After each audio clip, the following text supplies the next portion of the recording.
So the honorable members did have a first bite from the AG office, and then now today the department will be presenting to the community, and then you can then ask your questions. We also have the agency Department of Human Settlement, which is the Gauteng, what is it? Partnership Fund. I heard you said last week it was project fund. I was like, how has it changed the name? Okay, so today that is the purpose of today's meeting, and I'm going to, maybe before we hand over to the MEC, introduce myself. I don't know what can you see us? Okay, because we are going to introduce ourselves so that you can know who is from the legislature. And I will start with myself. My name is Nomathemba Mokgethi. I am the chairperson of this committee, and I will allow the honorable members to introduce themselves, and then the MEC will introduce her staff, and then we can then move to the presentation of the annual report. Member Shniman. Dumelang, Likai, Gauteng, Naki Greg Shniman, ki member ya committee. Molweni, ninjani, siyaphila igama lami ndinguvuyiswa ndingwakwa Gentile ndi member yale committee. Enkosi.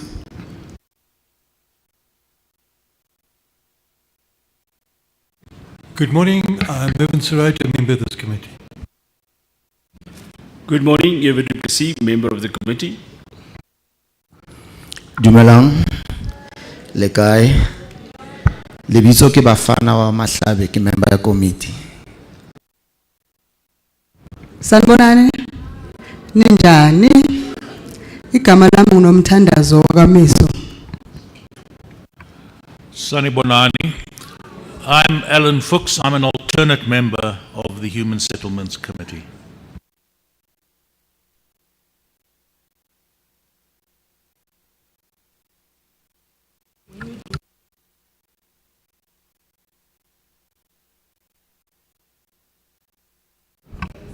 Okay,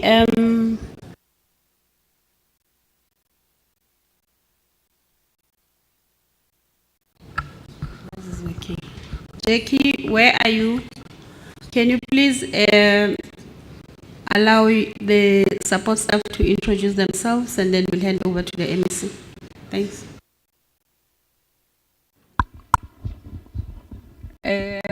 Morning, Chairperson, MEC, honorable members, and department together with the stakeholders available.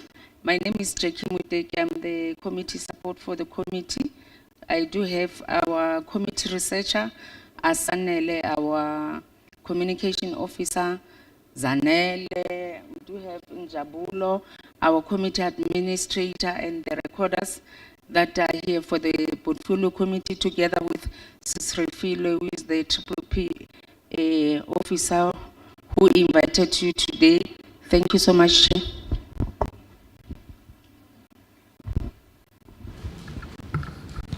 Thanks. Good morning, Chair, and good morning to members of the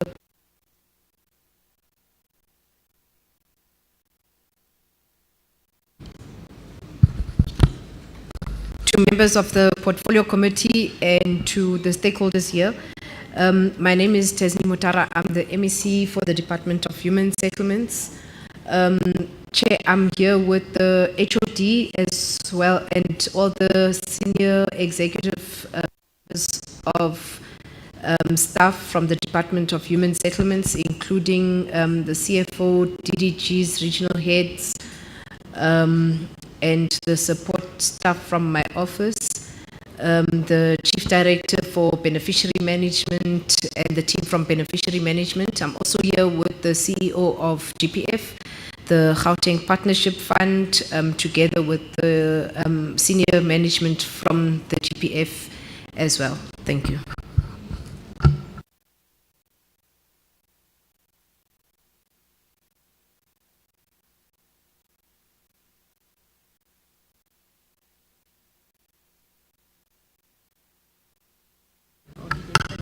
No, okay, HOD, if the HOD and the team from the department can please stand. The chair says that members of the community didn't see you. That's the team from the department. And then, thanks colleagues, the team from GPF, led by the CEO. There's some of them, that's it. Thank you. Babonile ngithi. Yiba abantu abazophendula ke lana. As this committee we're working as a team, I've done with my opening and welcome, and then we will be having the following members who will be facilitating. Member Gentile will facilitate discussions from the honorable members, and then on the stakeholder is going to be Member Duplessis and Member Mahlabe. And if Member Duplessis you leave earlier, then Member Shirota will take over. And then the last person who's going to do the vote of thanks will be Member Schneeman, who will do the closing for us, as I hand over to the MEC to do the presentation. Thank you very much. Thanks, Chair. Once again, morning, everyone. Chair, we've prepared the two presentations. I think, must we do both the presentations and then take questions on both? So the first presentation is the annual report of the department. Safe to say, Chair, on financial performance, we sustained our unqualified audit opinion with various matters to respond to, which the department is responding. On non-financial performance, we closed the year having achieved 67% achievement on our targets, which is a 10% improvement from the year before. On GPF, Chair, we also sustained the audit opinion. There we also achieved high performance in terms of non-financial outputs. Brandon will take us through the presentation for the department. As he comes forward, he will take us through the detail of the presentation, and then we'll ask GPF to take us through their presentation. Thanks. Brandon? Thank you, MEC. Sanibona nonke, ninjani. Gamalami Brenham is Bongisami Francis, and I'll be presenting on behalf of the department. This is the annual report presentation for the year 24-25. Just to indicate that this is the published annual report as per the Public Finance Management Act. By the 31st of August, this document needs to be produced, indicating what the department has achieved or not achieved in the financial year. We normally would table this at the provincial legislature and have a process of debates. Today is the opportunity that we have as a department to present to the community and the committee itself the annual report for the department. MEC has given a high level of the annual report presentation. I'll go into the details. I know you have in front of you the actual information pack. It's quite a lot of information, and my intention is not to speak to every slide or every line. I will speak to the high level. Safe to say that you have the detailed information in front of you. If you are following from the screen, you'll find that some of the checks will be a bit small. We were expecting a bigger screen, but that is fine. So I will appreciate if you follow from the script as well. I will go through the high-level presentation, and I think we'll have an opportunity to engage on the presentation itself. Thank you very much. So as far as the presentation is concerned, I'm going to touch a little on the strategic focus and the overall short to medium-term period of the annual report. I'll speak to the overall areas of achievement of the department as a way of introduction. I think it will be important to also raise some of the challenges that the department faced in implementing the annual performance plan for the 24-25 financial year. It will also be important for us to indicate how we are structured as a department. We have 4 programs, the first program being administration, the second program being housing needs, research and planning. Program 3 is on human development, and that is the main implementation arm you would see where most of the targets are residing in.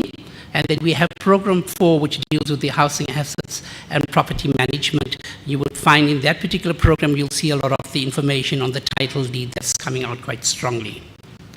We will then touch on the area of financial performance. I'll give an overview of the overall performance of the department from a financial point of view. We've extracted a lot of information from the annual financial statement, which we've brought up from a program point of view, so we can be able to see how we fared around the expenditure of the department. Then we'll also take a little bit of what the annual report has, quite a bit. 1/3 of the annual report speaks to the human resource management. I'm not going to go too much into detail with that. Safe to say that will speak to the DNA of the department itself, how we've constituted, the number of staff, some of the demographics. All of that information is published in the annual report, also indicating the different programs and the staffing that are there, including training and development, etc., for the officials of the department. It's important for us to speak a little bit on the Auditor General's report, very high level. The details are in the annual report, where the Auditor General has published an entire statement indicating around the financial performance and the performance information or the predetermined objectives. We thought it's also important to indicate, seeing that the 24-25 year was the last year, 24 being the last year of the previous term of office, which would have been the 6th administration. We thought it's important just to give a sense on how we fared as well in the last 5 years with regards to our audit opinion, with regards to our expenditure, and also regards to the targets that we achieved. Just a little bit with some information on the graph, just to give us a sense and comfort that the department is on the right trajectory in implementing its mandates and making a difference to people in the community. With that said, I think this slide, I'm going to just indicate that this speaks to our strategic focus. It's what we concluded in the 24-25 financial year. A lot of these projects are what we would call our key flagship projects, and they are also being implemented in the 7th administration, so they form part of our new 5-year plan. I'm not going to read them verbatim, but just to say that one of our key projects is the upgrading of informal settlement program, and you'll see that's what we are trying to do as a department in looking at the informal settlements and how we upgrade them and move towards formalization in some instance, and look at how we're going to develop them as far as what is our mandate. The second area is the key areas around the title deeds. It's a big priority of the department. Quite a difficult project as well in some instances, because there are various stakeholders that play a part within this regarding the issuing of title deeds. Our aim is, once we have houses constructed, we would like to issue title deeds.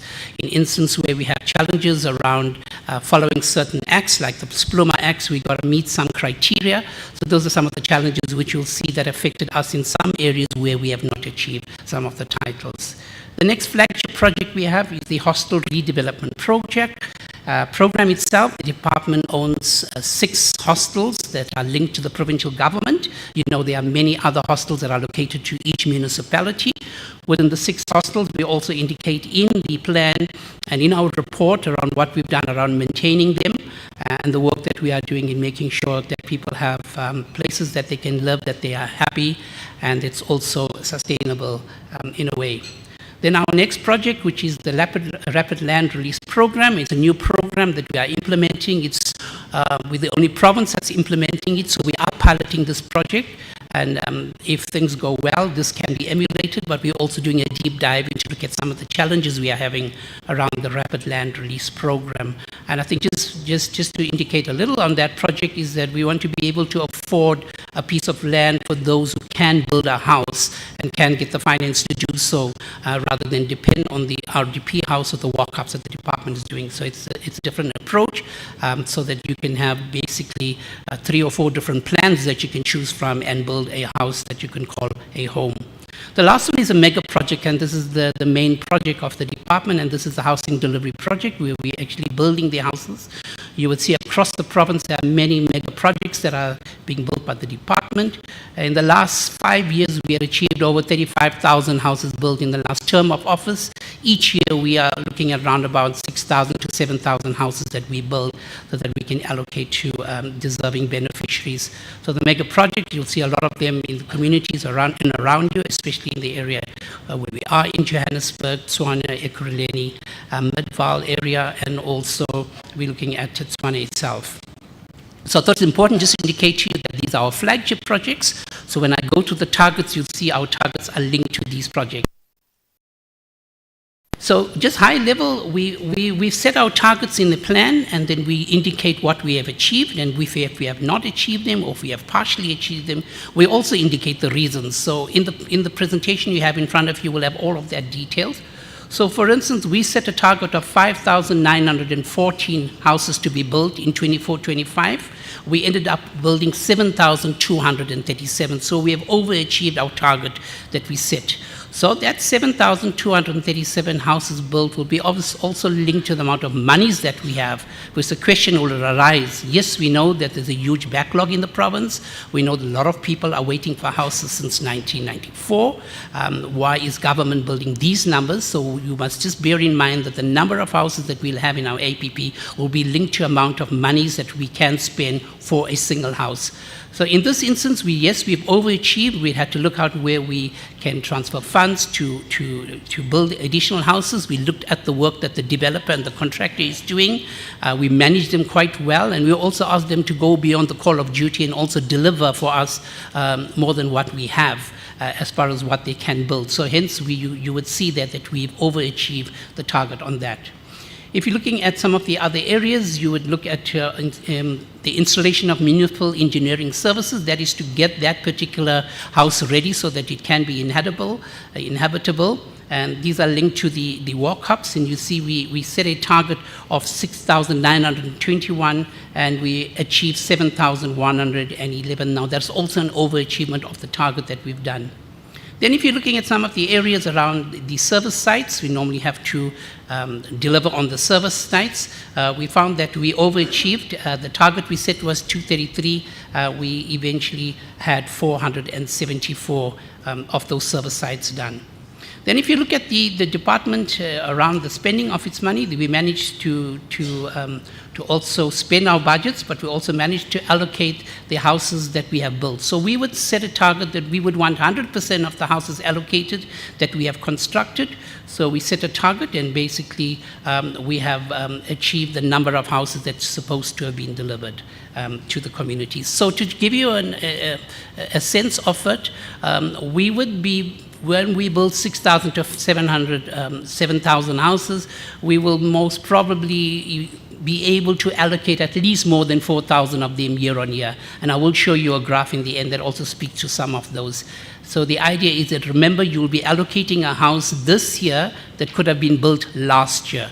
So the idea is not to look at the target of houses built in a year, thinking that all that houses will be allocated. Is because we are running multi-year projects, you'll find that a house could be concluded in the following year and allocated accordingly. So that's just to give you a snapshot around target set versus target achieved, but houses built versus houses allocated. With regard to the upgrading of the informal settlements, yes, we set a number of targets in the APP. We've had a total of 511 achieved against 250 households in informal settlements relocated to mega projects. So this will be an instance where we would be relocating people from informal settlements that meets the criteria that is on the housing list, and basically would be moving as we would be upgrading an informal settlement. So where we are building the mega projects, that is a migration of people to the mega projects, and obviously they meet all the criteria. There is no jumping queues. There's the process that is done as far as the needs register is concerned, and the registration process. So all of that is audited by the Auditor General to ensure that we meet all of those criteria. The other program that we have, which is quite important in the informal settlement, is a number of social compacts that we have with communities, so that we have good community buy-in. We have the community liaison officer, we have the municipal workers and employees who are working together in this project. Remember, our projects are done together with the local government, so there's a good working relationship. So with these, we set a target of 15 of these social compacts to be done, which we met our target accordingly. Likewise, there's feasibility studies that needs to be done. If we are going to upgrade an informal settlement, or we have to come up with a new housing development, we got to meet certain criteria, the environmental impact studies, the traffic impact studies that needs to be done. We look at areas where there's dolomite, where there's sinkholes, etc. So a lot of work goes into place from a research and development for us to ensure that that land where we are building a house is habitable and we're not going to have problems going further. Yes, we do understand we are in Gauteng, we are in a mining belt. There's been historic mining done over the years. So we've got to look at all of those aspects. So these feasibility studies, which are very important, they basically needs-based, so that they help us that wherever we are building, we can be able to justify why we have selected those areas. Likewise, one of the projects the department does is the acquisition of land, where we buy strategic land parcels. We now call them strategic land parcels because we want to be able to purchase land that we could use. So when we want to build a housing settlement, we want to know that we can have it next to an economic activity. We want to know that we can look at other social amenities that can be brought together, so that we're no longer building houses. The name has changed from Department of Housing to Department of Human Settlement. That includes that we're wanting to work from a premise where we can look at a sustainable community where we also have social amenities. And that will be your schools, your churches, your halls, so that community members can have a sense of working together within a community. So that is the approach of the department. Then you notice that we also do a lot of work that what we call moving towards phase 3 when it comes to the informal settlement. And in our plans that we have presented to you this morning, you will see that a lot of the work around those targets have been achieved accordingly. When it comes to the hostels, I did indicate there are 6 hostels that we are maintaining as a provincial department, and a lot of it is to make sure that we do routine maintenance and also the environmental upkeep of the hostels. So if you go past George Koch or you go past one of our hostels, you'll see this work being done on a daily basis by the service providers that are appointed by the department to ensure that people are living there, be able to have a home again that they couldn't call something, and it could be a dignified place where they are living. So if there are damages to the windows, etc., you'll see some of the work that we'll work together with the leaders within those hostels itself. Then we do a lot of projects that are called urban renewal projects, the Everton project, the Alexandra project, the Beckersdale project. You'll see in the plan, we report on what we've done around putting sewer infrastructure, road infrastructure, electrification. So a lot of work is done on the urban renewal projects. And in the plan, you'll see the number of kilometers of roads that we would have tarred, the lighting that we would have put up, whether it's high-mast lights in informal settlements as well. A lot of that work you will see, we've indicated in the annual report all the numbers that are there. Linked to all of that is what is our expenditure according to that. So at any given stage, we can wholeheartedly say that this has been done according to the budget that has been sent. So if we look at some of the challenges the department faces, there are several factors that impact negatively on our performance. I did indicate one of the challenges, the title deed. So if you look at the target that had been set and achieved, we are putting our finger on the pulse in that particular area. We're working with the deeds office, with the municipalities. We're looking at how we can mitigate at this. We're looking at other council resolutions that might help us with special dispensation so that we can be able to allocate title deeds accordingly. So we have listed those being one of our areas of challenge, and this is what we need to do to up our game. We're indicating some of the challenges around the powers of attorneys, the Section 118 certificates, Section 113 certificates. These are some of the compliance we need to have ready before we allocate. So we are indicating that there is a challenge in this area, but we do have a mitigating plan. You'll see in the presentation on the slides on title deeds, we've given the entire reasoning why some of those targets were not met or the challenge we have. Some of the challenges we had on the rapid land release program, we'll see land is ready for allocation, and sometimes we have a low turnout. Sometimes there are challenges around the state of readiness for a person to build. That's another area where we are looking at the rapid land release program, the pilot project, and how we can look at what we need to do from a turnaround strategy point of view. I think, Chairperson, it was very important for me just to give some of the key highlights and the challenges, but if I go into the technical information, just to indicate in Program 1, which is the administration program, we had 7 targets that we were reporting against. 2 of them was fully achieved. We had 5 of them that we struggled with. Now, these are the targets that spend to expenditure for procurement in designated groups. So this will include expenditure for people with disabilities, expenditure for women, expenditure for township-based companies, etc. So we have found it's been a bit difficult. The thing that we need to understand is some of our projects are multi-year, so those appointments have already been done for a period of 2 to 3 years, or in fact more in some instances. So as we are looking at new projects, we want to assure that we meet the government targets around transformation. These speak to procurement spent. There are a lot of intervention projects we are doing, and you'll see we work together with e-government department, where roadshows are held in communities where the department participate, so that we can be able to register people within the designated groups to be on the database of the provincial government. So when we as a department that are procuring certain services, we can be able to tap into those databases so that we can be able to allocate the services that are needed to be rendered to the department. So that is one of the areas that we indicated as a department was a challenge for us around the achievement of the target. That has kind of let us down in the greater scheme of things, but we have an intervention plan which we are reporting to the committee quarter on quarter, but also to indicate where the areas we've raised the bar. Program 2, there were 5 indicators that we were reporting on. These indicators in Program 2 speaks to development planning. It speaks to all the planning areas. I spoke to some of the areas around the feasibility studies and social compacts, the purchasing of land. That sits within that program. The targets that we set were 5, and we achieved 100% of our targets in that area.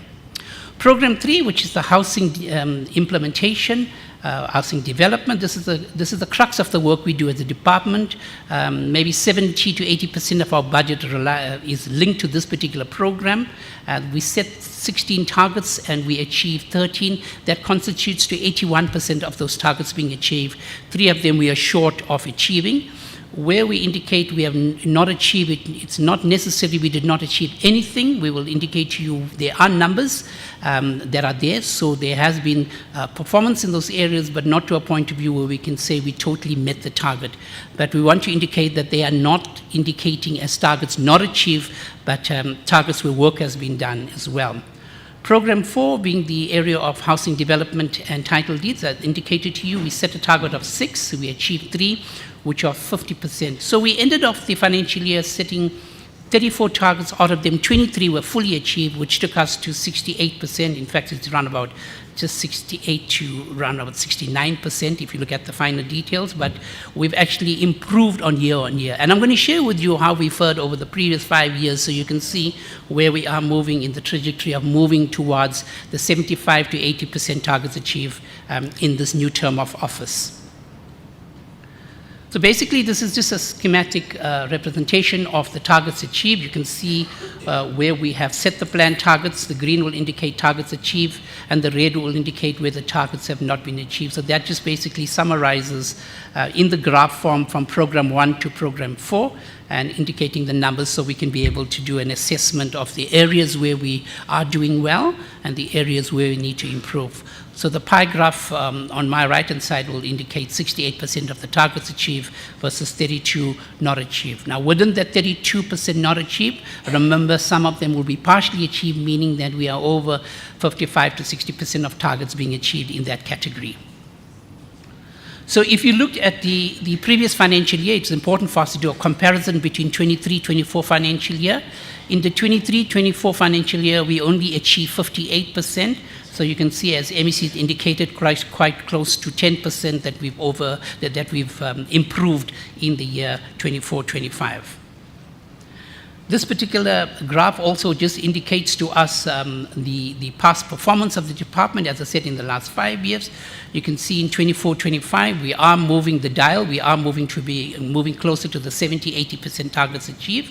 If you look way back in 2020, 2021, the department was only achieving 31% of its targets, and now that we are almost 70%, you could see that we are making an improvement year on year in the targets being achieved across the department.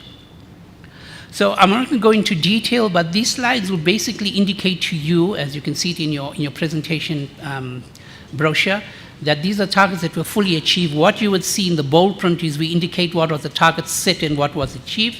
So in these, you will see these, all these indicators are critical indicators when we talk about service delivery. So I'm happy to note that our service delivery targets are being achieved, the houses that we are building, the number that we are allocating, etc. So you can see quite a big numbers of targets being achieved. And in some instances, you can see we've overachieved them. We've looked at the pipeline that we have. We've looked at the way we will monitor the work of the contractors and developers. We are very strict around some of those areas. So where you see an overachievement is actually indicating that the department has gone beyond the call of duty in some instance in ensuring that we achieve. Now, you need to understand that where we overachieve, it's within budgets. So the question shouldn't be, but you overachieved, and where did the money come from? So within all our programs, we make sure that there's a strict alignment between the achievement of targets and the budget that are spent. So in all of these, you can see there are key performance areas of the department where we have overachieved. There we go. The second slide indicates to all the other targets, targets set against the target achieved, and then these are indicating all of them. I'm going to go on to the next slide, the slide where we partially achieved our targets. And if you can look at the partially achieved, they're not too bad. If you're looking at the percentage of quality of housings allocated, we set a target of 100, we achieved 99.89%. So it's quite a high partially achieved. In the title deeds that we set a target of 2,085, we achieved 1,100. Likewise, you can look at each one of the roles where we have achieved. For instance, we need to procure for people with disabilities. We set a target of 3%, which is regulated across the country. For province and national departments, we achieved 1.71% in that area.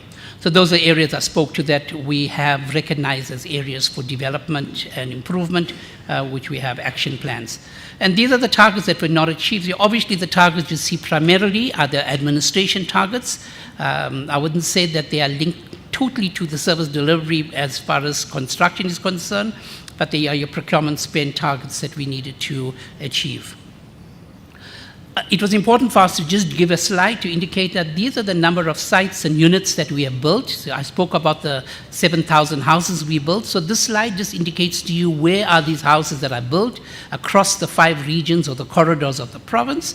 So we indicate to you both from the housing units and from the sites that we delivered on. So this gives you a sense of all of that, indicating 6,921 in this area. Around the detailed performance, these slides, Chairperson, allow me to skip. This goes through each individual indicator. It tells you the target set, it tells you the target achieved, it tells you the deviation, why we had challenges in implementing. So all the reasonings are in these slides.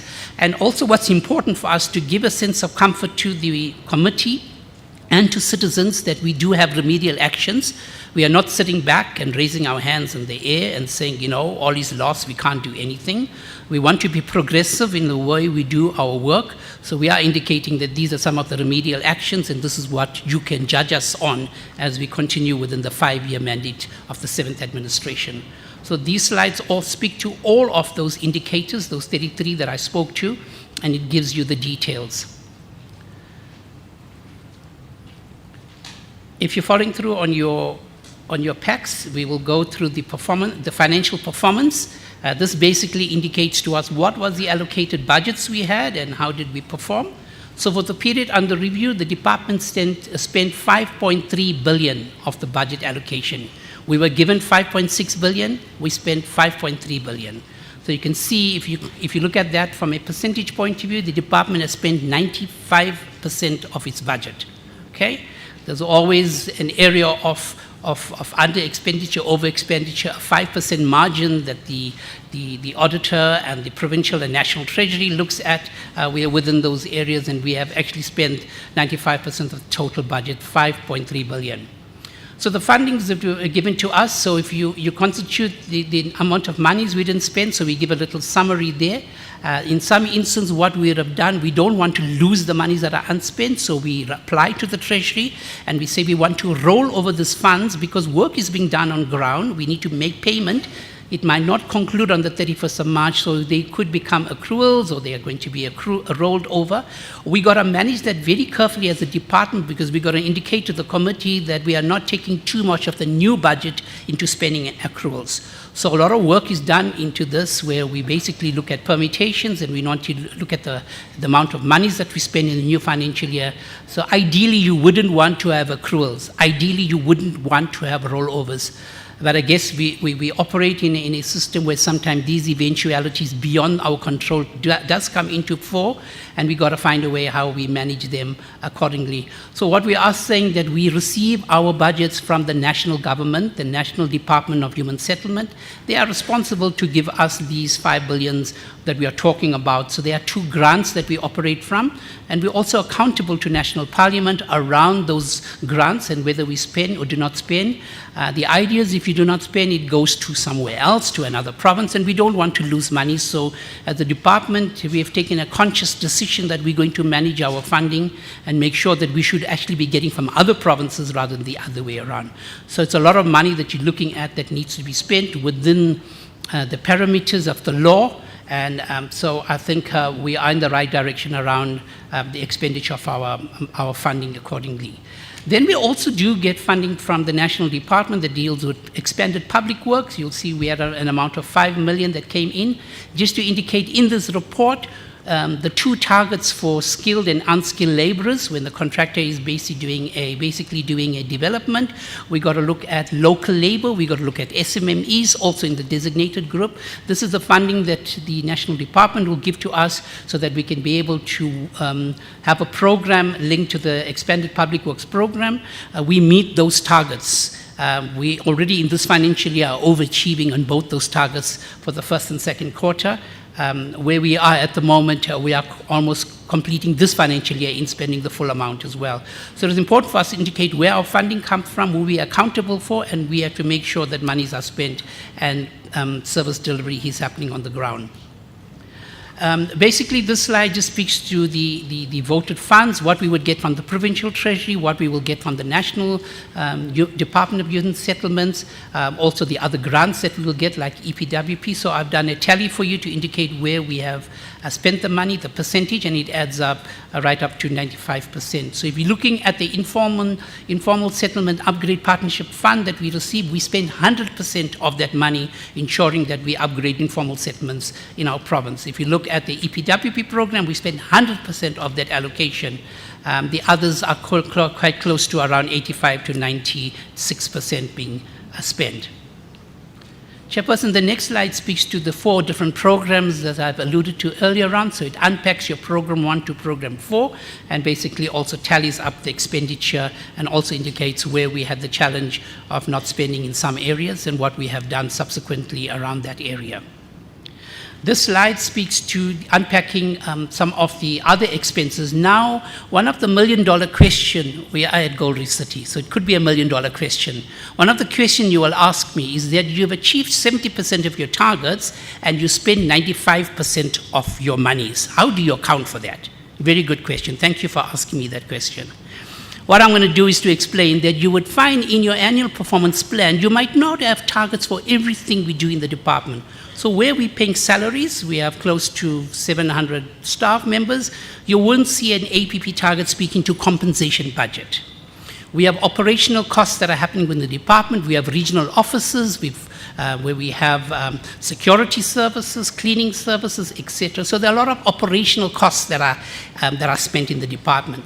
So if you want to do a straight line analysis between the target achieved versus budget expenditure, you're not going to get it scientifically right, because some of the targets that we speak to operational and salary costs, etc., or other operations might not be in an APP indicator. The APP is a public document that shows service delivery. So the targets that we put on the APP, that 33 targets, are normally geared towards service delivery and not operations. However, we've made a decision as government to track those performance targets that speaks to transformation around procurement spend. Other than that, there is an administration target which shouldn't be in a APP. But we had made allocations so that we can track what are we spending on military veterans, what are we spending on women, etc. So with 70% targets achieved and 95%, I think I made it a little bit clear enough for us to understand we do buy machinery and equipment as far as laptops, furniture is concerned, running a building. So these are some of the budgets that you would not see in an annual performance plan target, but they link up to that 90% budget spent. Around the human resources, Chairperson, I'll go quite fast now. Around the human resources, we thought it was important to indicate that our staff establishment, 896 posts, a total of 76 posts are filled, and hence I've given you the number below 896. We're also indicating what is our vacancy rate, where are the challenges we have at the department. We got to meet targets, for instance, how many women are in senior and executive management. The target is over 50%, the department is at 57%. We need to have people with disabilities appointed as staff members in the establishment. The target is set at 2%, we are on 2.5%. For instance, we have over 15.76% youth employed in the department. So I might be one of the older ones who's on retirement. But we've got a lot of young people in the department employed, and we make sure that we also look at the generational issues in appointment.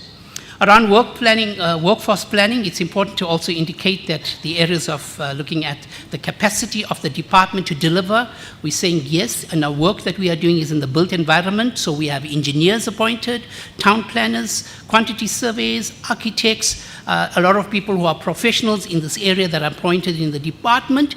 Remember, we have a big area of competing with private sector that pays higher salaries. How do we recruit and maintain staff within the public service is one of the questions that we always have to respond to. So that's the type of staff that's made up of the department. So when you are going to monitor a contractor or a developer, you are coming from the built environment, you know the right questions to ask when you are looking at, for instance, the quality of a house that is being built. So I think it was very important for us to also in the annual report put a lot of this information around employment equity, the makeup of the department, around the demographics and the numbers that are sent by government so that we can make sure that we address and to them accordingly. We've got a lot of programs in the department staff as well to help and equip and constantly train staff so that we have the right set of assets in the department as human resources to deliver on the mandate. I'm not going to go into detail with all of the information. They're mandatory. They're supposed to be in an annual report. They are regulated as far as the template is concerned and the guideline and framework.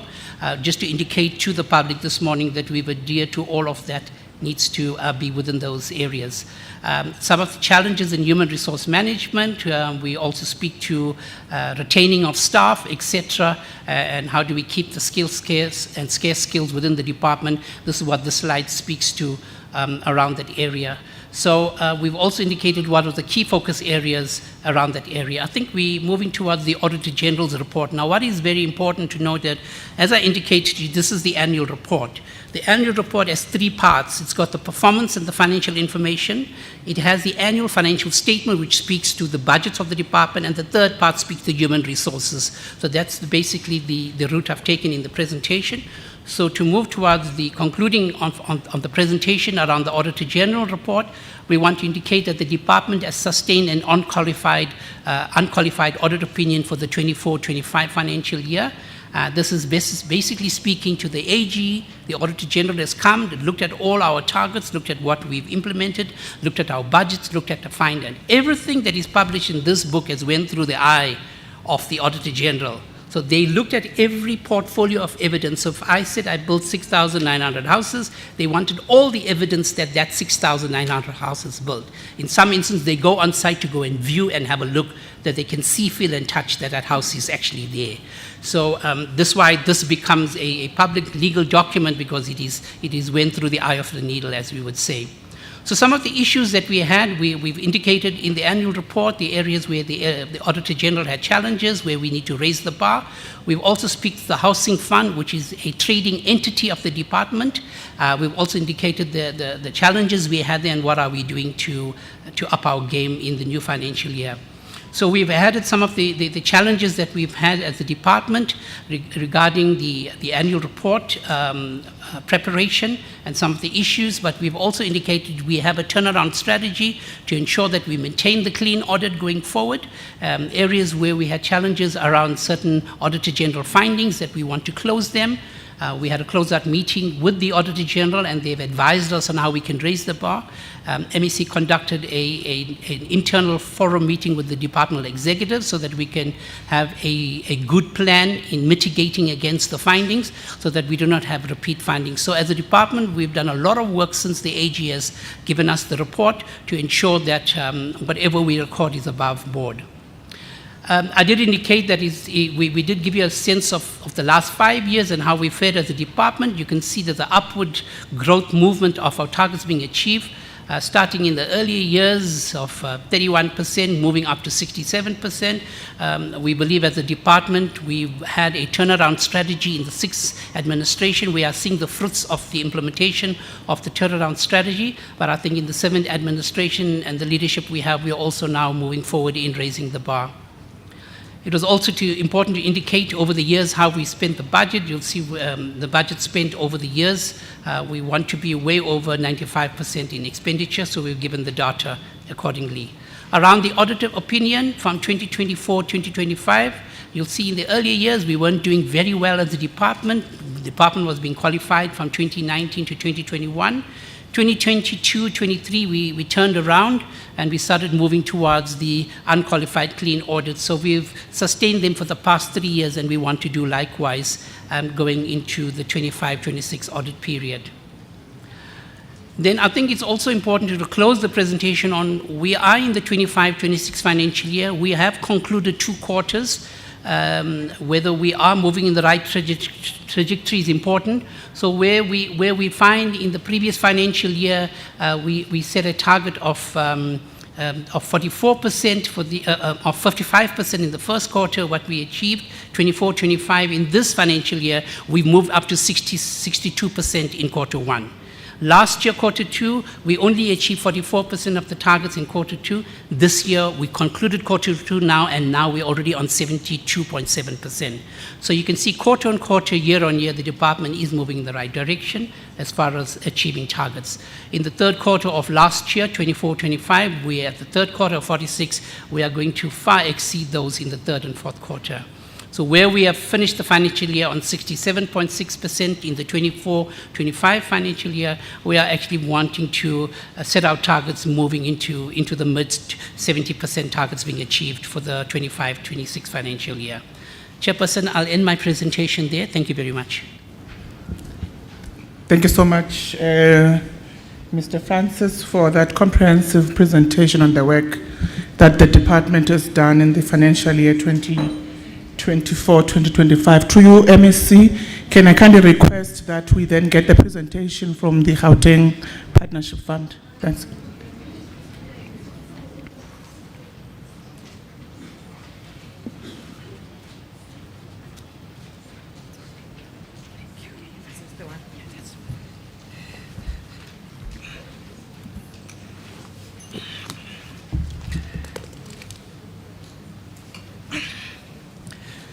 Thank you, Honorable Chair, Honorable Members.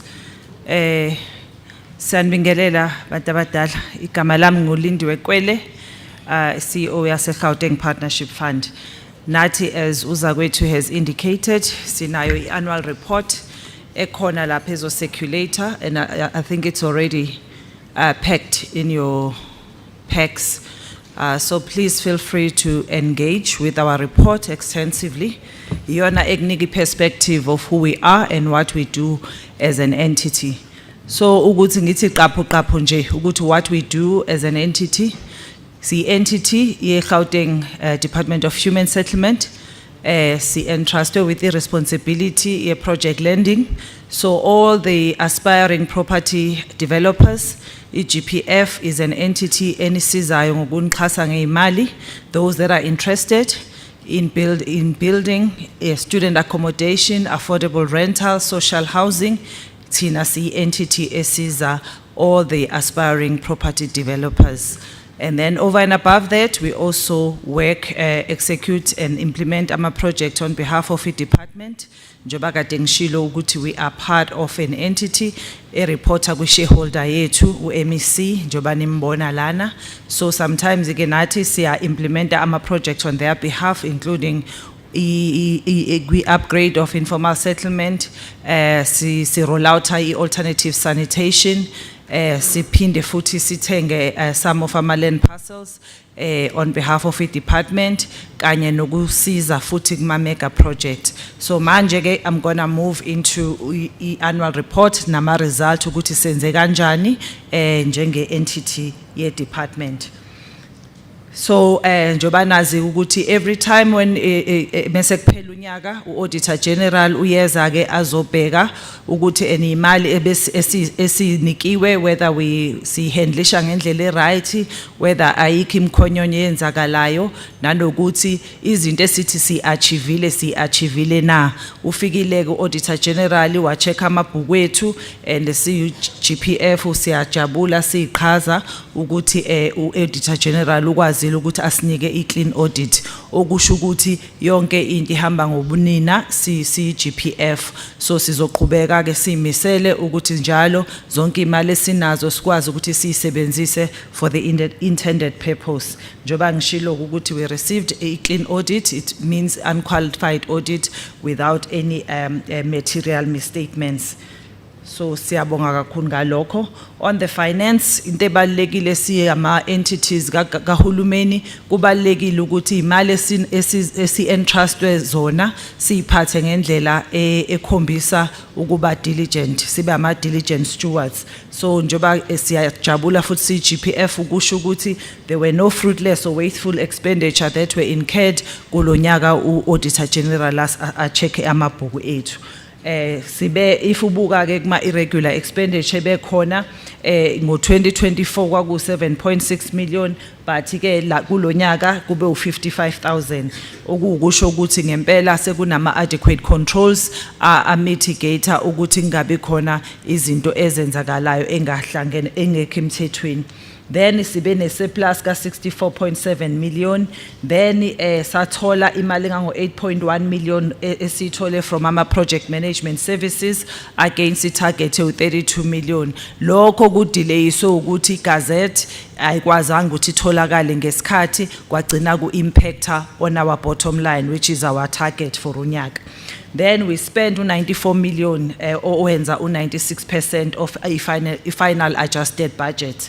Ngoba njoba si entity yes kahulumeni si entity ye department thina as allocatewa imali from the provincial fiscus. Imali yethu sithola nge interest esithola ku project lending ngale uma sikwelete abantu imali, that interest esithola lapho iyona efunda ama operations ethu kanye ne management fee that we receive from umsebenzi eswenza on behalf of the department. Kodwa ayikho imali eqhamuka kuhulumeni directly eba allocatewa kuthina. So kumele sisebenze kanzima sisebenzisana MEC as a shareholder nathi supporter kanye ne department kanye ke nomsebenzi eswenza through the project lending na interest ke siyithole bank. Zonke lezo imali zihlangene izona ke imali egcina zifunda imisebenzi esiyenzayo njenge Gauteng Partnership Fund. So kubalekile ukuthi even unemali eningi kumele uyisebenzise ngendlela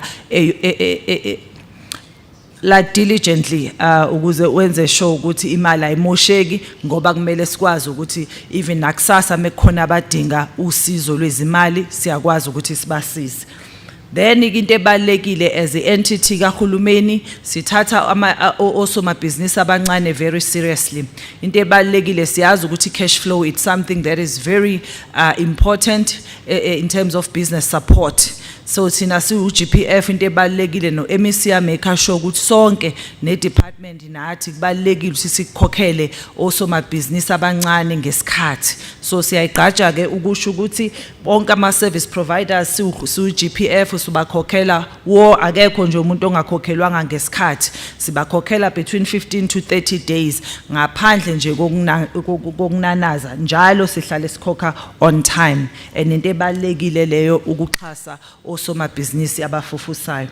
In terms of ama operations ethu njoba ngishilo ukuthi ngenxa yama delay amanye enzekile agcine impacta our bottom line kwamele adjuste to 69.2. Initially kwaku 76.5 kodwa sigcine adjusta down. Then ke njengoba ngishilo ukuthi asithola imali kuhulumeni esixhasa imisebenzi esiyenzayo kubalekile ukuthi siphume lapha siyothola ozakwethu abazosiza either ngeimali noma sihlanganise ndawonye njengoba siu GPF we always assume role ye mezzanine funder, which means siba I junior funder hlale kumele sithole ama senior funders ukuze sikwazi ukuthi sixhase ama project amakhulu. So I exposure ka GPF iba 30% bese kuthi ama o senior funder abane balance sheet ethe xaxa ibona ke I exposure yabo iba 60% bese kuthi ke nina ke osoma business naba interested kuba ama property developers nina ke sike expect equity ngoba phela nawe kumele ufake okuncane njoba ngishilo thina u30% isenior fund u60% wena ke uletha u10% nje qhaba. So sibe nama partnership how 5 ke asizile ukuthi sikwazi ukwenza lemsebenzi engizonikhombisa yona esiachievile. Enye ke into ebalekile ukuthi njoba kunama target njoba ngishilo ukuthi uAG ucheck imali a check nokuthi lezi zinto esithi sizenzile ngempela na.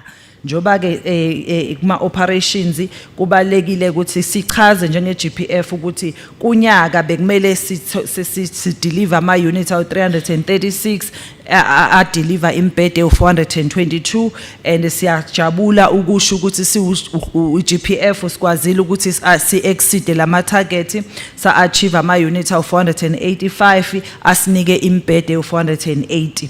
Then ama project ama mega project that were planned bekumele si deliver kuma site out 1141 and sawa exceed nawo ngo 138%. Then amanye ngo 1637 thina sa deliver 2884.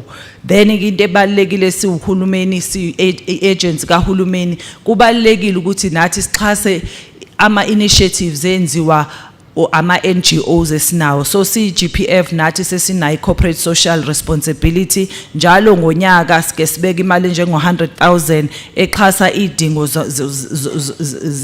zomphakathi. Kulo na last year khona umphakathi Alexandra esibanikile imali na this year every year sike sikhiphi advert sibuza ukuthi ikhona yini idingo edingwa umphakathi. It doesn't necessarily mean ukuthi kumele ibe ezokwakha ngaba icrash ngaba indawo zomama abahlukumezekayo nani so sikuba neadvert ephuma isiphumile nje eya next year ile ensizayo ukuthi abadinga uxhaso but ceiling iba 100,000 sisiza idingo ngaba idinga zeingane ezincane ecrash mhlambe nifuna ukuupgrade akupendwe kufaka ama toilet amasha oyidingo zomama abahlukumezekile njengoba ngisho nabaphila negciwane lelingculaza sisiza nje yonke idingo zomphakathi but ke nize ku website ye GPF isi advertise even nakozo ukuxhumana ko Facebook niyawathola lawo ma adverts so nomphakathi feel free to also apply. And then ke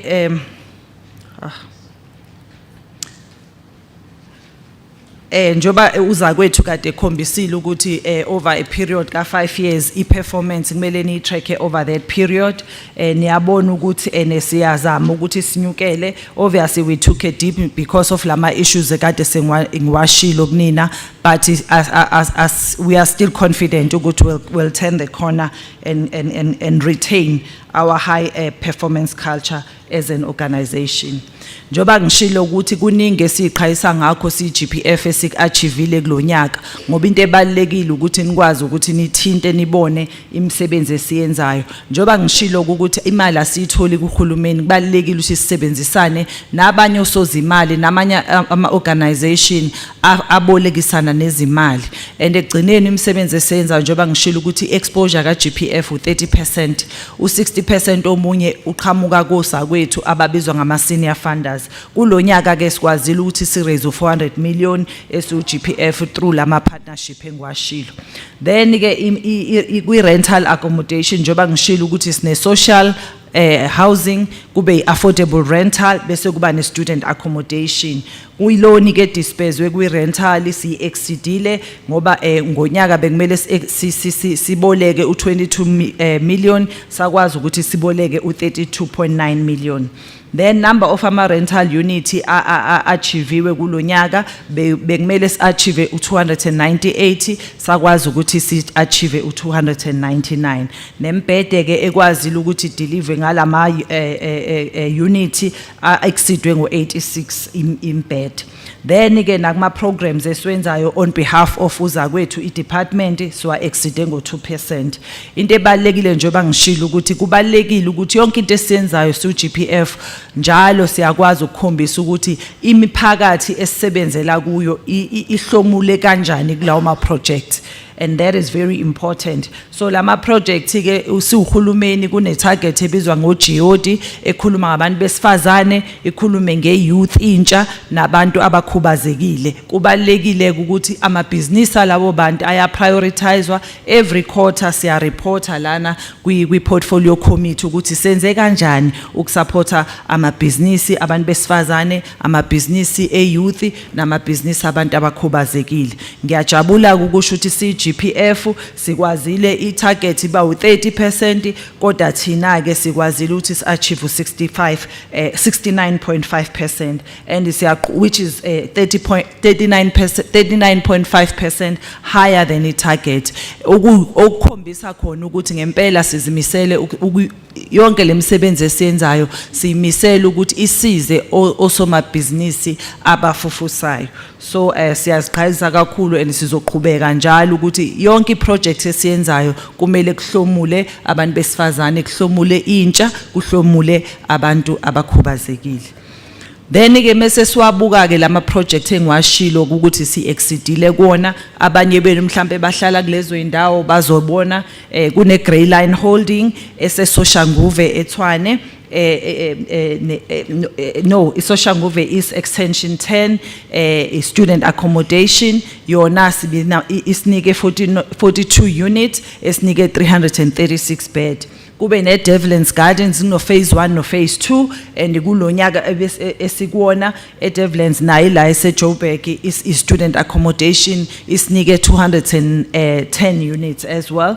Bese kuba iPice Star ise Rosemore eJoburg nayo student accommodation ebinama 18 units esinike 86 beds.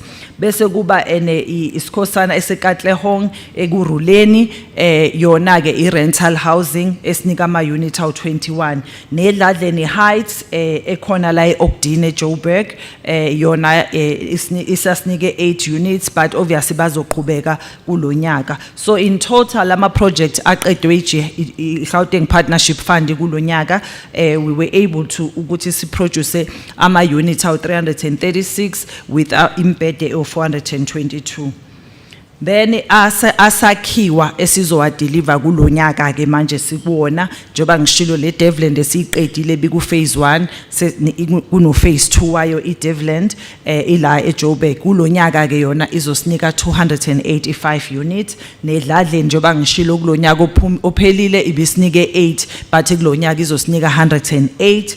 Itario blocks ise Olive and Wash eJoburg isinika u26 then the Grey Line eCity of Tshwane izosinika additional 42 units bese kuba eMahube investment eseVanderbilt Park eVal emfuleni izosinika 24 units. So kulonyaka ke silindele ukuthi sithole amanye ama units extra awu 485 azosinika 480 beds. Njoba ngishilo ke Gauteng Partnership Fund njalo ke sicela abantu ukuthi balethe izicelo zabo sibaxhase nje ukukhombisana ukuthi si part and parcel of imphakathi sokubalekile izinto esizenzayo sikhombise ukuthi imisebenzi eyenziwa ama NGOs NPOs nathi siyayiqhasa ngendlela yethi encane. So sikwazile njoba ngishilo ukuthi si implement iCSI project yethu yokuqala kuyona ke siphe leo NPO sabanika izinto zamakhishi Holy Hands Caregiver esethembisa iNGO lena edila nabantwana abantulayo nabahlukumezekile nani so belethe isicelo sabo sabona si-GPF ukuthi kubalekile ukuthi sibaxhase safake equipment ekitchen la khona sabanika nestove esi-right esine igesi esikwazi ukusebenza nangogesi so njoba ngishilo ukuthi konke esikwenzayo njalo sihanda over lezi zinto during iMadiba Day iMandela Day siyaziyo sonke siyi-country eba ngomhla ka-18 July so njoba sesiqalile uku-advertiser nani kaba interested banga-applya mebefuna uxhaso nosizo then ke sobe sesihanda over kulokho so all in all njoba ngishilo ukuthi i-Gauteng Partnership Fund okuningi nizokuthola la but njengomphakathi ngithe akwengizume ey'ntweni engibona ukuthi zibalulekile nidi ezi-applicable ne-relevant kunina ukuze ngizama ukunikhombisa izinto esizenzayo nezinto nani ningathola amathuba kuzona esizenzayo sikhona-ke si-Gauteng Partnership Fund namanje mese kuqediwe sizoba phandle abadinga usizo nabadinga ukuchazela ukuthi bangathola kanjani uxhaso lwey'mali sikhona ukuthi sisizane siyabonga sihlalo amen. Siyabonga kakhulu CEO Gwele for i-presentation nokuthi incwadi khona abahlali bangakhona ukuthi babuze imibuzo if banezinto abazibonayo ngasazikhuluma ngazo so we do want to take this opportunity to thank you. Honorable members, I am going to take questions from yourselves or comments in relation to two presentations. Maybe before that, I must indicate ukuthi ngaphandle bahlali i-department inale tafula for abantu abafuna ukubheka ama-status ezindlu zabo nama-application wawo ukuthi akuphi nokuthi futhi itafula lase-GPF in relation to lokhu CEO seyikhulumile ngakho ukuthi benzani ukusiza umphakathi ningakhona ukuthi nipmane niphuma kancane nizokhona ukubuyela ningakhona ukumisa anything esiza uthethanga yapha ngaphakathi. Honorable members, I'm noting you for comments in relation to two presentations. Yeah, and I will start with it's going to be yourself, Member Fuchs, Uzolandela, Member Bafana, and then Chairperson. I'll give yourself and Member Craig will then close it. In that sequence, colleagues. Thank you so much.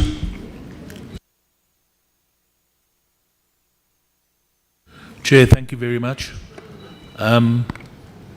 So once a year, the department produces the annual report, which gives you a view of the performance of the department. At the same time, the Auditor General provides the Auditor General's report, which deals with how the money is actually spent. And both those elements are very important. But as far as the Auditor General's report is concerned, all departments strive to achieve a clean audit. What does that mean? That means that we've spent the money efficiently. Okay? The point that must be made, however, is that even though a department gets a clean audit, it does not mean that service delivery is where it should be. So that's the first point. The second point I would make is that when you look at these reports and you look at targets, achieving a target also does not necessarily mean great service delivery, because the target, for example, could be low. Now, I think it's important for stakeholders to understand the high-level dynamics of human settlements. You heard Mr. Francis say that this department produces on an annual basis about 7,000 housing units, of which 4,000 are allocated to beneficiaries. Now, the question you've got to ask yourself, is that enough? And the obvious answer is that it's not. We have a backlog of about 700,000 as far as I'm aware. It's going to take many years to reduce that backlog, and it's not going to happen on the basis of the number of housing units we currently produce. So the question is, why do we produce such a few housing units? And to me, there are two reasons. The first is budget. You heard Mr. Francis say there's simply not enough budget to build the houses that are needed. The second issue, in my view, is the question of project management. You know, quality project management will produce additional units, and I have a concern as far as that particular aspect is concerned. So, you know, so we need to be aware of that.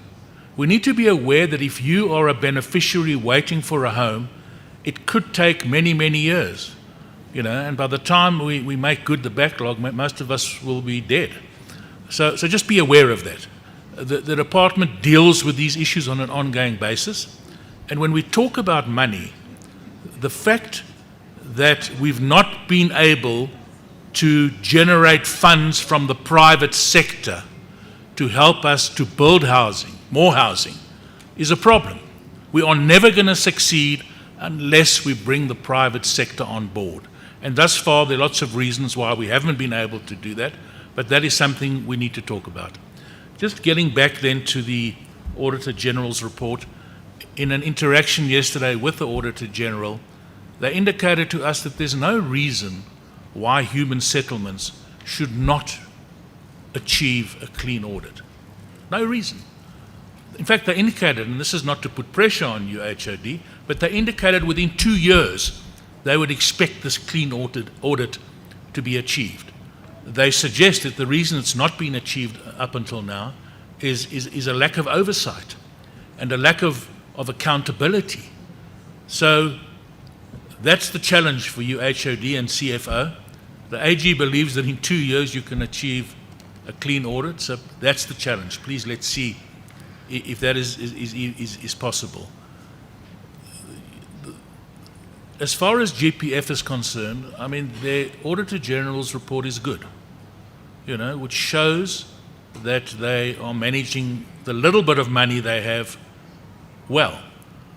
A concern as far as GPF is concerned is to what extent they are financially geared to do the work expected of them. I'm not convinced that there's enough finance there to really allow them to spread their wings and do the sort of work they need to do. The second point in terms of the GPF is the fact that they were originally established to raise funds for housing. As far as raising funds from the private sector, it's not happened for a whole lot of reasons. Okay? And I believe, as I said earlier on, unless we can fix that problem, we're never going to win the battle of providing enough houses for people. So, Chair, that's my input. Thank you. Thank you so much, Member Fuchs. Member Mahlabe? Now, thank you, Chair. Let me also join the queue by welcoming both reports coming from the department and as well as the GPF. I've been covered somewhat by Member Fuchs in terms of the clean audit aspect. I just need to add that indeed, in our engagement as a committee, we agreed that this clean audit must also translate to service delivery impact, because that's where our interest is. And I must say that on the issue of targets being met, let's make sure that even though we comply with regards to the monies that are given to us and how we spend them, let's just make sure that we don't tend towards the issue of malicious compliance, that the figures, they look good, the report looks good, but the impact on the ground in terms of the communities, we don't feel it. For instance, I would want to urge the CEO of GPF to say, can you maybe try and reach more communities in terms of empowerment or funding? Because I see that there is a sort of a trend that the scale of funding in suburbs vis-a-vis townships, there is an imbalance of sort. It's just my observation that your funding model, it's not big on the area of township business. And I'm saying this in line with the Premier's commitments towards what he calls township economy. And having said that, CEO, we must continue to appreciate your efforts, because you continuously make strides to make sure that that entity functions to an extent that I wonder if there are certain elements that can be borrowed from your model towards the departmental function. I'm sure that it's something that the MEC will have to probably look at to say what good can we take from that model that we are using to the department. And maybe as Umpago, can you also look at the issue of military veterans? How do you include them in your funding model? Because military veterans are also another entity, or rather a stakeholder that also needs to be taken into account in terms of those opportunities that are there. Overall, I will end up by saying, MEC, there was indeed a close, or rather a passionate plea from the Auditor's General Office to say this department can achieve a clean audit for as long as we can pay particular attention in certain segments that they also, when I asked a question to say, are there mechanisms that they put in place to empower the department for compliance, and maybe in a form of engagement or training or working together in terms of collaboration? They said indeed they do have those initiatives. Maybe we need to work more closer with them to make sure that those parts that we miss for a clean audit are being addressed. Thank you. Thank you so much. On my borrowed powers, Chair, I'll call you Member Mokgethi because I'm chairing this session. Member Mokgethi. Thank you. Thank you very much, Chair. Let me first welcome the presentations from the department and GPF, and congratulate GPF on your clean audit. But as this committee, for as long as that clean audit does not translate to service delivery on the ground, it is just a clean audit. So we hope that you will take the advice of the committee to also spread your wings and go to our communities, so that our communities can also benefit from the programs that GPF have. And you know, when you talk irregular expenditure in our communities,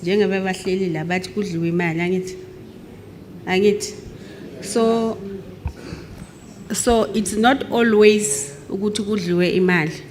So what is important is for us to explain to our communities, to give them that idea yokuthi why irregular expenditure. We acknowledge that from 7+ million you reduced to 55,000, but it would be interesting ukuthi how did it come about that you incur an irregular expenditure of 55,000 and moving from that huge amount of 7+ million to 55? So it will be very important for us to explain, so that our communities when nisugala ni understand ukuthi makuthiwa irregular expenditure kahle kahle kwenzekeni. What happened? Why is it irregular expenditure? I know in some of the departments it's huge, ne?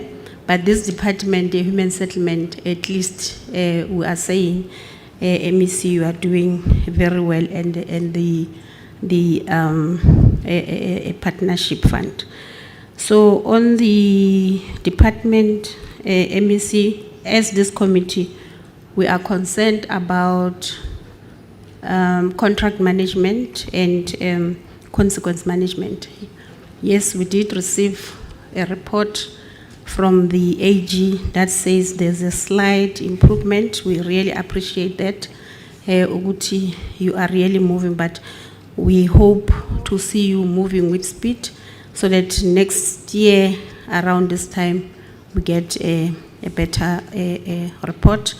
And then on the rapid land release, MEC, you know that we had been, hammering on this matter. And I normally say we'll make noise until somebody else listens, and until we see change happening, because from the presentation of the department on the rapid land release, we're made to understand that from the, is it 10,000 stands that were allocated? You'll correct me with the numbers. Is it 10,000 stands? Over since the beginning, since the start. Yeah, since the start. And then how? Okay, you'll just have to tell us Ukuthi, how have you achieved. Our concern is that we understand that the department would say, yes, we do allocate this stands to people who want to build for themselves, who don't qualify for RDP houses. But with the amount of money that, or the bracket of finances that they have to have, which is 3.5 and 7,000, you really cannot build a house. So we are, will be issuing these stands, but will not see any progress. And we find that some of these stands are being serviced and then they end up being vandalized. I don't know if there's a possibility of policy change, and that will really make maybe the department to meet these communities that would have, or beneficiaries that would have been allocated these stands to really start building. And then on the EPWP, we acknowledge the expenditure and the performance, but the concern is that why underperformance on EPWP when our communities don't have work? How does it happen? For me, I would really forgive the department if you are saying you have overspent on EPWP and you are able to account for it. But I'm not too sure why under performance on EPWP. And the last one on the untraceable beneficiaries, MEC. I know that the department is trying their best. I don't know if are we reaching out enough to can be able to really trace these beneficiaries. And yesterday there was a concern that was raised, Guti. Most of these RDP houses are being occupied by foreign nationals. So, and we really need to establish what is the cause. Is it the community? Because angithi nani yini eziqashisayo. And then sometimes we did an oversight in, is it rent, what, membership? Is it rent, what were there by 4 ways between Deep Slot and Riverside? Those houses are very beautiful. And we discovered that our communities are renting those houses out simply because they're saying they don't have any source of income. So for them, it's a source of income. They are going back to Deep Slot or wherever the informal settlements that they originally stay in. So it is a two-way process. The community must also assist us as government, and we will also do our part. Hence, I'm saying maybe if the MEC can give us a plan to say, are they planning to make sure that they really tackle that? Thank you very much. Back to you, Chair. Thank you so much, Chair. Member Schneemann. Thanks very much, Chair, and thanks to the department and GPF for the presentations. Just a couple of points I'd like to raise, because I have another chance a bit later, so I'll keep the bulk of it for later. But there are a few points I'd like to raise, and that I think the first one is we must welcome the continued improvement in meeting of targets by the department, the clean audit by GPF. I think we must welcome that, and we must acknowledge that. And when I talk a little bit later, I'll give a bit of background about where we've come from. But the points that I would want to raise is firstly on the rapid land release program. I think the So the Rapid Land Release Program is a good initiative. It can make a difference, but I think the program really needs to be relooked at. We need to review it. In years gone by, MEC, there was a program of the department. In fact, it was one of the flagship programs for a while, when I used to serve in the Housing Portfolio Committee in the National Assembly, and that was the People's Housing Process. And I want to make a suggestion that the department should go back and have a look at how the People's Housing Process was working and operating, and what aspects from that People's Housing Process could possibly be used to improve the Rapid Land Release Program. It's a suggestion. It was a very successful program. People were building their own houses, and they were building them well. There were women's groups all over the country, particularly in the Northwest, that were building their own houses. And I think we should go and look and let's check the lessons learned, what can be used. But the worrying factor is if you're going to allocate service stands and then no house is going to be built, I think it's defeating the objective of that particular program. So I think that's the suggestion is let's relook, let's see where do we improve, and how do we, what can we take from the PHP process lessons that have been learned there that could help to improve the program. The other aspect is informal settlements and land invasions. I think firstly, I think we're seeing way too many people just moving into areas, uncontrolled, just move where you want, and if we're going to carry on, I think on this route, we're never going to get to a stage where we can do away with informal settlements. So I think the curbing of land invasions, I think, is crucial.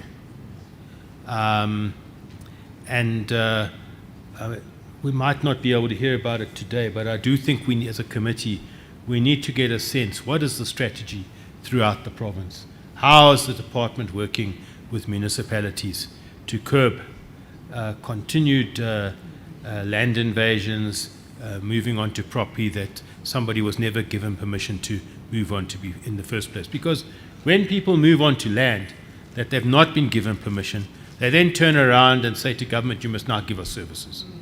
But the reality is they were never put there in the first place.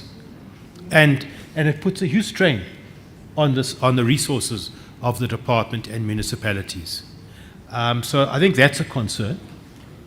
But also, there is this program on upgrading of informal settlements. I might be wrong, but I think it's moving rather slowly. And I think we need to see how can it be speeded up. It is taking place, by the way. There are upgrades taking place, but I just think we need to look at how can we speed that up, and particularly around the issue of electricity. The high number of illegal connections all over the place, extremely dangerous and blatantly illegal. And we've got to look at how do we make sure that if somebody has access to electricity, they must pay. They must make a contribution. And whether we go for solar systems like we've seen in Alex, there was a small informal settlement, I think it was, that was powered up with a small, I forget what you call it, but it's solar powered. I think we need to look at more innovative ideas. One thing that I must say, MEC, that I think we have to welcome is the fact that every new house that's being built now comes with a solar panel and a battery pack. And I think that's a welcome step, because now it means that when a person gets given their house, they actually now have an element of free electricity because of that solar panel that's on the roof and that battery pack. And we've seen it. We've seen it in operation, and we must applaud that. I mean, I think it's a massive step taken by government. The 96-99 list, I do think, is a challenge for us. And we just, and the problem is, as the presentation has said, and you might say it as well, MEC, I don't know, but there's not enough money for human settlements. That we know that. But I think the 96-99 list, we have to try and find a way. How do we deplete that list as quickly as possible? And then my last point I would like to raise is the selling of houses. There was an amendment to the, I think it was the Housing Act, if I'm not mistaken, a number of years ago, where it was became law that you could not sell your house within 8 years of having been given it by the state. But the reality is people are just selling those houses, left, right, and center. And so many people that live in those houses and have bought those houses, it was never meant for them in the first place. And then the person who sells it goes back very often into an informal settlement type condition. I think it's something we have to look at. What do we do? And how do we prevent this? Because the state gave that house to somebody who needed it, and then that person decides to sell it for a sum of money which after a few months is gone. I do think it's something that we have to look at. And then my last point that I would raise quickly is the unplanned extension of houses. I want to use an area as an example, and that is Cosmo City in the north of Johannesburg. When Cosmo City was built, and even, there's different sections, but there's particularly in what we would have called the RGP section. I don't like that word, but I guess yeah. But people have been adding on and building structures. It's not planned. You don't know whether those structures are safe. And I think we've really got to look at how do we make sure that when we build a development, that we don't have illegal and unplanned building taking place. There has to be a way in which building inspectors check that if I'm adding a room, it complies to safety requirements. It complies to building specifications, etc. Those are the points I wanted to raise. Thanks very much. Well, thank you so much, Member Schneeman. Angifuni bengathi ngumgidi wethu, Member Miso, but let me just allow you and I'm limiting you to a minute, because I would have already noted the sequence, and I suspect that the stakeholders, abahlali, want to now come and engage.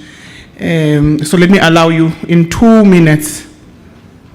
Chairperson, I promise you it won't even reach the 2 minutes. And also want to apologize to come in later. I'm having another meeting on my phone. So I was out when you appoint numbers of speakers. Chairperson, I just want to go straight to the questions, not lamenting on the background and the like. I think my concern is with a procurement to the township-based enterprises. The department has set a goal for themselves of 60%, and they only able to achieve 2.6. I just want the department to clarify as to why they did not achieve what they put as a set target for themselves. And I also want to applaud because many a times where we raise issues of Jody, MEC, and I can tell you there is an improvement, but I would also like that the department must give us figures as to say this is how much they've spent for the youth, this is how much they've spent for the women, so that we can then able to trace if they are indeed tangible, those things that we are giving to women, youth, and disability people, and including the veterans. We appreciate the numbers that are increasing, MEC, if I may put it like that. And on issues of EPWP, I know at some stage the department said it's not because they don't reach the target, but the reported number doesn't reach to them. So I want to check with the department as to what is the mechanism that they've put in place to ensure that the person that's supposed to respond or to give the department the numbers of EPWPs are reaching the department, and what are the consequences that the department is putting in place for the person that's supposed to report on behalf of the EPWP intakes, Chairperson, because like really you've indicated, Chairperson of the portfolio, that we have an unemployment rate that is very high in Gauteng, so it doesn't really make sense as to say why are they not achieving the target. But also, one thing that I want to question the department and also have a suggestion is that the department indicates that they can trace the beneficiaries, Chairperson. Actually, they even go as further to advertise from newspapers to try and locate the beneficiaries. My question and my concern is that these days we'll all know that we are consumed by digital space, but I would like the department to maybe to indicate to us as to which papers that they are using in requesting that people must show themselves, they must come to the department so that they have their contact details, if perhaps the contact details that when the inception of application, they are no longer reachable to it. And we have the TikTok, we have WhatsApp. Why is the department not advertising there to say, so and so come and check, we need to communicate with yourself regarding the application that we've made of housing? And I think that will be my submission, Chairperson, if I didn't leave anything outside. Let me leave the rest to...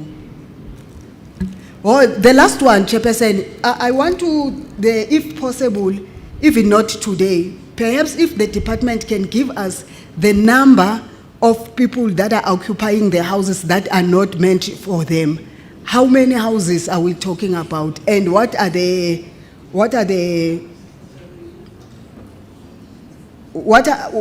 and I think MEC, my sense is that there is a great need, Chair and MEC, for us to articulate these reports to the level of the frustration of our citizens, because I suspect we've been talking about numbers, but every time you talk about allocations, it looks like it hits to the nerve. And over and above just this hearing, I think there needs to be more programs of the department in articulating programs of the department such that they don't only interact with the numbers and the programs at this level, that they are limited only to speak to what is in the report. I think there's a need really to go to our people to speak of the realities of what the department is faced, as that it's not only just budget issues, that budgets and their articulation must be taken to their level, and they then have some sense of understanding at the beginning of the financial year. Chair, I want to note hands of, and I request to stand this over. I'm going to now note hands from the floor that will engage these reports, noting that we would have indicated that there are tables outside in relation to some of the questions that maybe you may not be able to ask. So I'm noting hands, and there will only be one round. So ndifuna basiphakamise sonke ngoku kwenzela into bana ndininote, and then umuntu endimnotileyo ndizawucela into bana ndiza kuxela ndithi ndiyakunota, and if I don't offend you ndiza kubiza ngento inxibileyo. For an example, if you are wearing a green dress like mine, I will say umama unelokho a green. So I hope that abahlali will not be offended. So ndifuna into bana singabi ne-afterthought. I'm noting hands. Uzungathi xa sekukhona umuntu eyithethile ufilisha bana I could have articulated it better because I would then close on this round. So if you can assist me, colleagues, as well, you'll be yabona ke ilanto bendiyithetha. Masiphakamiseni sonke ngoba ndizokwazi uninota. So ndiqala kule tafile. Bhuti wami, you are number 1, you come here. Ndicela uze apha ngaphambili. Ndenzela baze niyazi ba ndiyayivala. If ndiyivale ngomama onxiba into egreen akuzibakho umuntu emva komama onxiba into egreen. You are number 2, mama, on that table. If you can just come to the front. Yeah, the one with the, yes.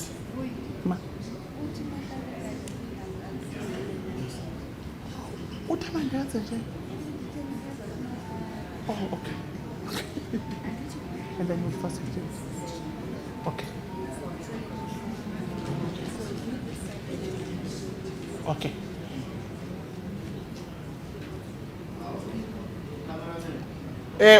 Dada with the green South African T-shirt. You are number 2. You are number 2 from that table. If you can come to the front as well. I'll deal with this side now. You are number last from this row. Member Mahlabe, you'll start assisting me and take over the meeting from this side. I want to note this side. You are number 1 from this table, number 2, Tatemva Kwako, number 3. Ndicela sizeni apha because sifuna unibala siyazi into bana. And bahlali siyacela into bana if umbuzo wakho sowukhavariwe ngumuntu ungaphinde ugxile kulo mbuzo ubuzo mhlawumbe umbuzo olandelayo. Kwenzela into bana sikwazi into bana siphenduleke ngoba uba sawubuza into enye sonke mhlawumbe sawuphela singakwazi uphenduleka. You are number 1 on that table, you are number 2, you are number 3, Dada, in that sequence. Ngicela nize ngaphambili. Umama kancinci makame uzawukhethwa kweli cala umama. Ndiselapha kule tafile.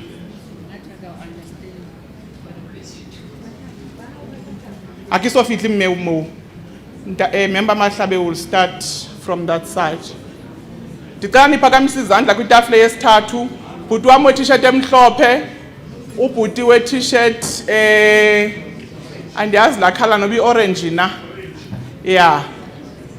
And then kulaa tafile isemva umama womnqwazi omhlophe katibe white. And then Member Mahlabe, I'm handing over the meeting to you. Thanks.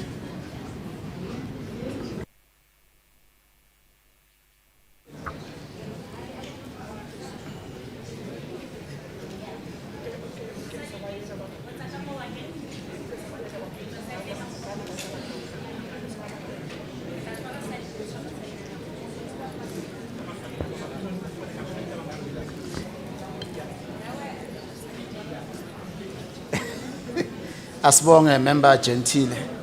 Bahlali bekani ngapha ningasabheki lo mama elokho egreen.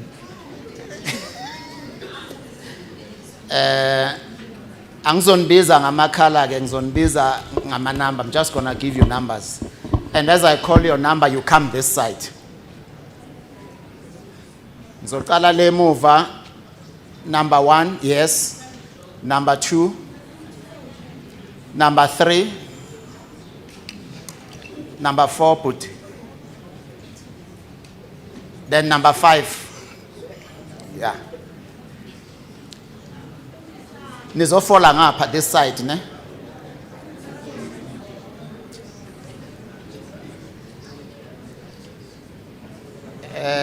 Number 6, mama. Number 7.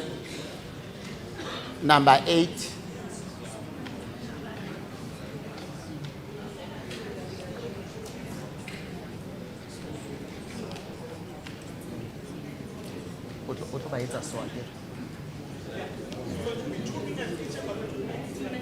Yeah.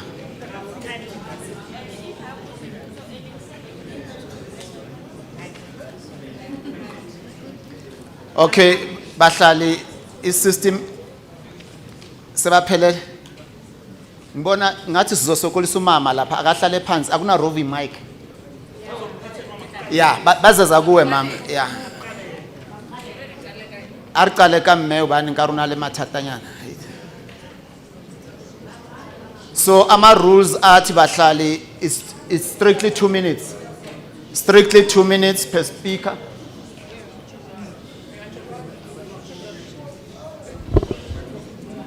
Two minutes again. Get your So it's going to be 2 minutes per speaker. And please, bahlali, uma ngabe mhlambe umbuzo ozobuza sobuziwe ungabi namahlono ukuthi I'm covered. Siyabonga. Zothatha one this side, one this side, one this side, one this side.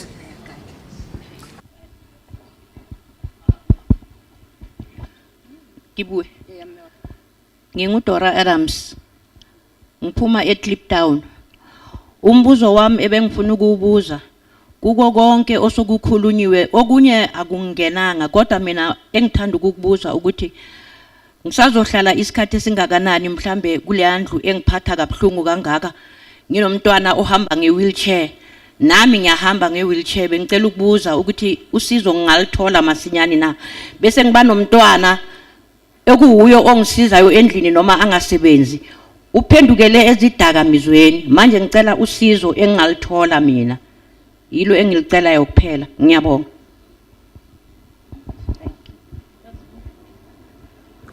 Kunesicelo sokuthi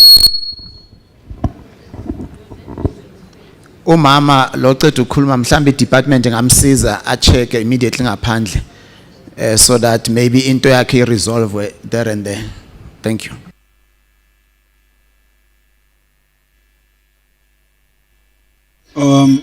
Sanibonani nonke igama ukhulumayo uSiyanda waGadebe usuka eSoweto eMlapho wa34. So my question is regarding to ama challenges with title deeds.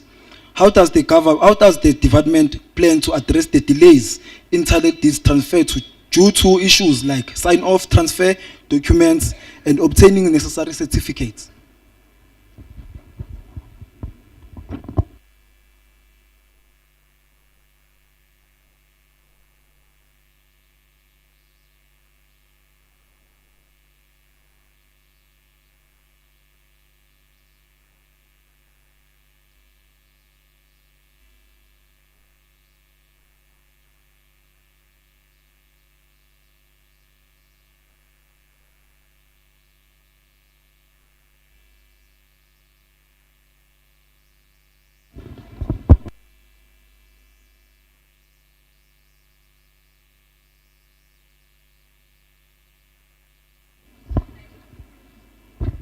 Good afternoon.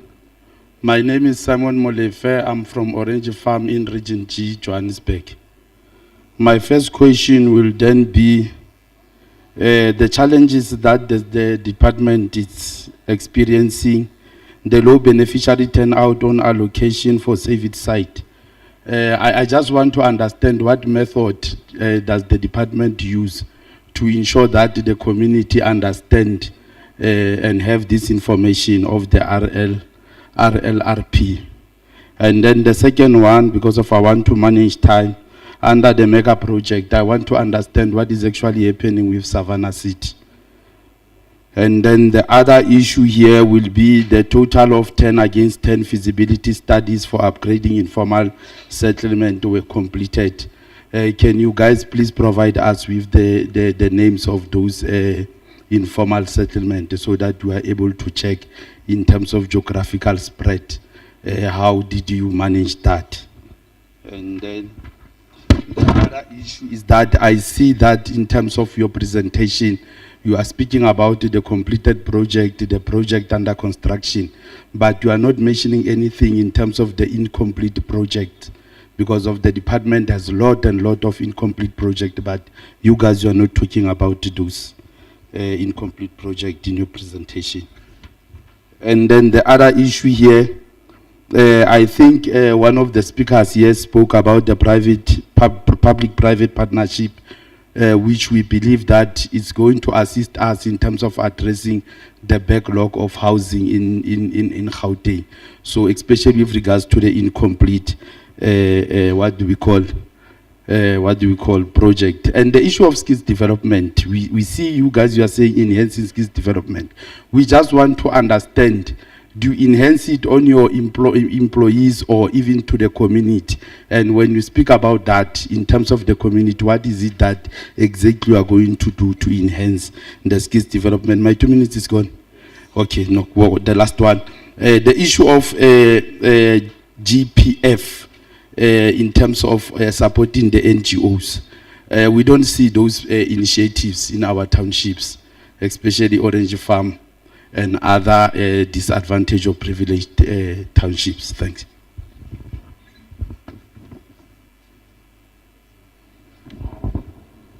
Hi, good day. My name is Kuresha and I'm from Ward 27. I have quite a few questions here. Mine is with regards to a compilation of what the people on the ground wants. So I'm just here representing, and thank you everybody for that opportunity. Okay, first and foremost, our problem in Noordgesig specifically is the asbestos. Okay, the asbestos has started that project a lot of years ago and was never completed. So we're still sitting with that problem of the asbestos roofs. Okay, and somebody mentioned the title deeds, but ours is just in a little bit of a different category, because we have what we call the flood houses, and those people were never granted title deeds, and we need to know what is going to be done regarding that, and how can we help to achieve that, whatever it is y'all decide on doing. The backlog on housing has been spoken of, and I totally agree. The 1996 is a sick story. We're sick of it. It's been going on for too many years right now. I think that, as I would think as a resolution, is give a deadline. If you haven't come to update or come and acknowledge that you're still on that waiting list, you get out of the program. So if you say up until February next year, you know, you have so much time, we adults here, we need to work with rules. If there's no rules, we're going to stick with 1996 for another 20 years to come. Because trust me when I tell you that I applied in 1980 something and I am still waiting. 1996 is still on the list, so by the way. Okay, that is the backlog with that, and if we can maybe prioritize and say people 50 and over, we house them, that way we can also eliminate. Because I know of people that was born in 2000 and 1996 that has houses. So yes, that corruption thing is never going to end until we put do the oversight, and consistency is key with regards to that. The backyard dwellers is what was brought to our attention as well. Like over 12 years ago, there was a project that started that said that they're going to build back rooms for family members, so that it can also then, for the granny when the children moves out, marries out, whatever, be a source of income, but also for the neatness and everything else that goes with it. Don't do that. I have so much to say. Can I submit this then to whom? Where I will get immediate answers from, because I need to report back to my community. These are their questions. Okay. Thank you. Unless you just want to call me again, I don't mind. Thank you.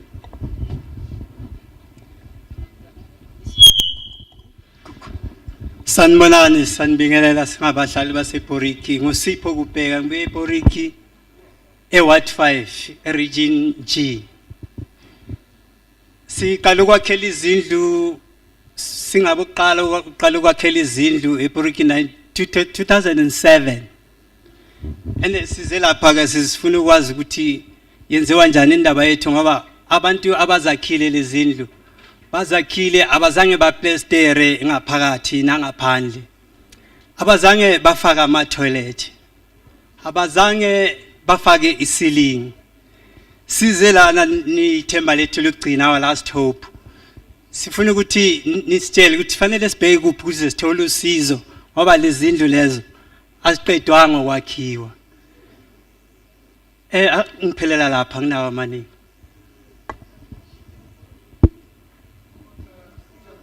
ePoriki eWard 5 Region G. Poriki.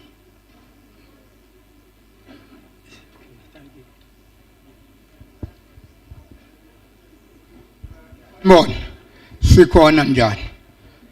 Okhulumayo uMandla Zulu, ophuma eDoornkop, eWard 50, Region C.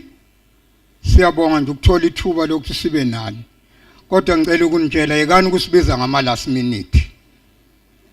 ngiyekeni inkinga ayinengi kahle mama nge2 minutes benikhuluma isikhathi eside la sikhuluma ama issues asiphethe thina ingakho size emaofisini sesitoyitoye cela ume mama ubekezela nginisibizile ya njoba sizela sizela ngokuzodlala la siphethwe izinkinga ezenziwa yini nisifailile ayikho into eniyenzile nine city of Joburg ne province niyakhombana mawufika city of Joburg bathi ye province mawufika province iya eJoburg eDoornkopo sazakhela izindlu nasithembisa ukuthi sothola ama subsidy ethu namhlanje kunabantu aba-approve ukwakhela ama-RDP abakakhelwa namhlanje bahlele emkhukhwini seyigugile abanye abazali sebaze bashonile nina nihleli kamnandi endlini zenu kusele intandane lokho nithi nisebenzela umphakathi inkamba amanga angidlali mina anginasikhathi sokudlala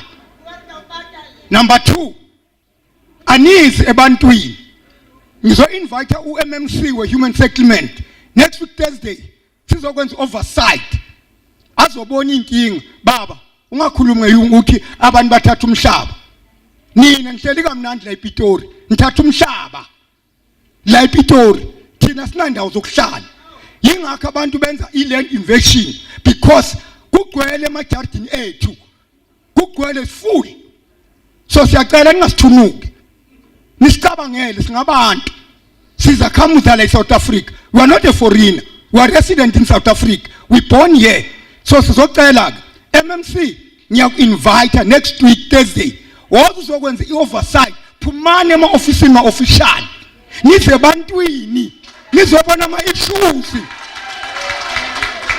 mana sisi ungajahi ahlali la ngabani sibizanga ya ngabani sibizanga siza ngizodlala la phumane ema-ofisini wozane ebantwini nizokhuluma ngama-issues enwabonile ningezwa ama-hearsay ngala makhansela enu nge-report layas amakhansela so ngizothi kini ngizocela u-MMC we-Human Settlement ngimthumelela ama-report and unrespond you fail to respond us sizocela la into engizelela mina MMC ngizoku-invite next week Thursday waza sokwenza oversize eDoornkopo there's a land eDoornkopo more than 40 years yenza i-crime kubulawa abantu kukhandla imoto zabantu uma sithi sithatha lo mhlaba nigijimisa i-DMPD ukuthi ayodiliza imkhukhu yabantu mari nifailile ukunika abantu izindlu nigcineni nikwakhela ama-RDP eGauteng nakho ama-flat yokuthatha ukukhuluma nathi singabantu so ngizothi kini namhlanje if ningafuni ukusiza phumane ema-ofisini ngiyabonga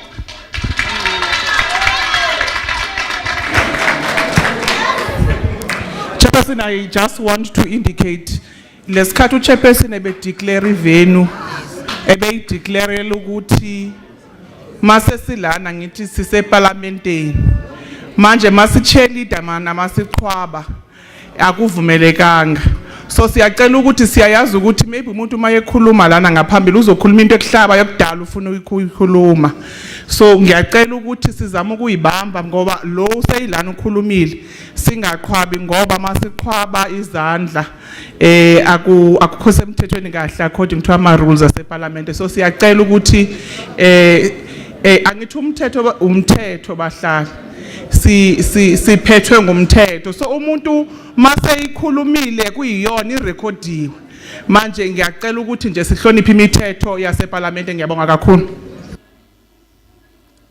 Good afternoon. My name is Johannes Khade. They call me as Jackie Chan. I'm from Ivory Park. Yes, Jackie Chan. I'm from Ivory Park, Ward 133. The chair, my question is only few, because some others I'm already covered. We have a problem. The problem that we have is a very serious problem. Most of the RDP, the owner came foreigners. And you already know about that. Don't say you don't know. You know about that. The officials know about that. The councillors know about that. We have tried our best. We've done our investigation, and we know settlement abantu kudubai check by then we have that evidence. We know. The officials knows about that. Okay, Fala, we need your answers. The other question is that Most of the informal settlement in Gauteng is owned by the non-documented people. And you all knows about that. But what are you doing with this? Lienzani. Because if one of the community, he can try to stand up and fight for those people, and then you just come, and with the subs, and then you're going to arrest that particular person. For what? Because he's exercising his rights. What are you doing, guys, about those non-documented people? They don't have anything. We don't know where are they staying. We don't know where are they working. What are they doing here? They cannot just come from their own country and come here and do whatever they want. But while you are here as officials, you can do something. But you just sit down and look at back. Say, you know what, this is not our problem. Is it your problem? Please, guys, we need you to assist us so that we can assist you, as we are the leaders of the community. Please, guys. Some other questions I've already covered. I don't want to take time. There is a lot of queues. People are waiting here. But let us be honest. Let us be transparent, guys. Let us respect each other. Guys,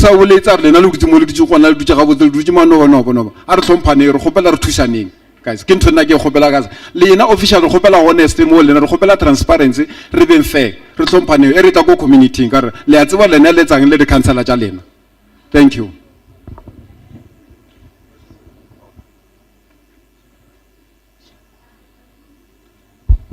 Leader London from Ward 29 Soweto. Thank you very much, Chairman, and your delegation. You know, we can have these meetings every year. You trying to think you are accounting. What actually you are doing, you are just speaking to yourself, comrades. Why am I saying this? Look, you cooked this report. This report we have here is beautiful. Someone there in legislature does a good job cooking this report. Because all these achievements you are talking about and clapping hands for yourselves, we are not seeing them on the ground. There's no everyone is talking about backlogs of RDPs and what, but you are here clapping hands for yourselves that you have achieved whatever you have achieved. But moving forward, I'm from Pennyville. There in Pennyville we have a huge problem there, leaders. We have a sewage that smells from Rivali up to Notre Serre. Our kids are faced with that. And when we are talking about, they say we must go to human settlement. When we go to human settlement, no one is helping us. Another thing there in Pennyville, we have a problem of title deeds. We live in ABSA flats. I don't know who I should refer this to. Lastly, we have a family that the house caught fire just before by-election in Ward 29. And now it's been like 3 months, the family hasn't been helped. So I would like to know, leaders, who should we go to so that family can be assisted? Because they are still sleeping in people's houses because their house has been burnt to the ground and it's an RDP. I thank you very much.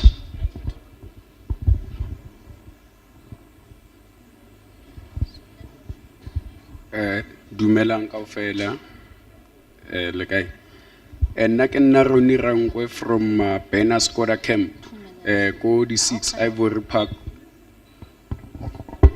Hot 113 nna ke kile mo ke tlo tsheletša le kgono le bile tlišitše dillo tša ba dudi ke ile ke dutše fase ke theleditše ke a kwa go bolediwa ka ba re ke GPF ke a thomokwa ka yona le kgono nete ke a thomokwa ka yona ke kole le bolela ka di business tše leng gore le thuša batho ka tšona ke ba ke sa tsebe fela gore batho ba le ba thušang you only help foreigners or even the citizen cause nna mo ke dulang batho ba rana business ke batho ba ko nke fela ke dula ko Swazini ifiletse ba Swazini go thoma ko fasa until ko mafellong ke batho ba ko nke le mo Mzabalazo mo ke dulang gona a ba itsebi GPF cause re na le 34 years re dula ko Mzabalazo o lona o nang le forum mo gare le di parents tša ka le bile di tsamaile a di sa lona ke gale di bile di committee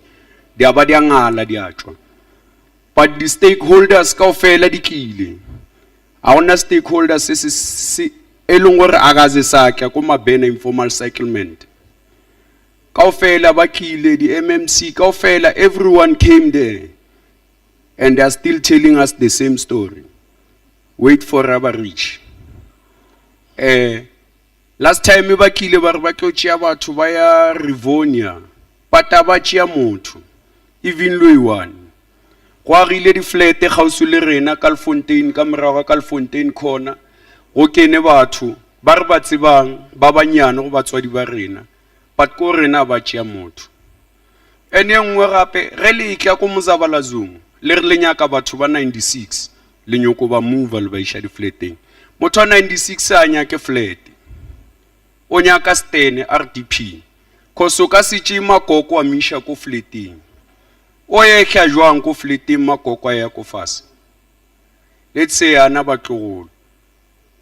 So batho ba ko ke dulang always le ka le 96 ba gekolo ba la banya ko tsamaya mo la ba 96 banya ka le ba diele pleke gona mola le ke le ntše di foreigners. We have a lot of foreigners. Re ngwala le dika le re fa task ya go ngwala batho ba senang di document every time. Re ba ngwala pata ona ntwe di alang. Re try go tintšhetša bona ba re biletša maphodisa. So, our reading, paternal 34 years, Reduchico, Mabena informal settlement. Retsoyaki the toilet, Retsoyaki meats, Retsoyaki stomach. Today, the toilet in 4 months, I that train you. Today, Rebel. Thank you, sis.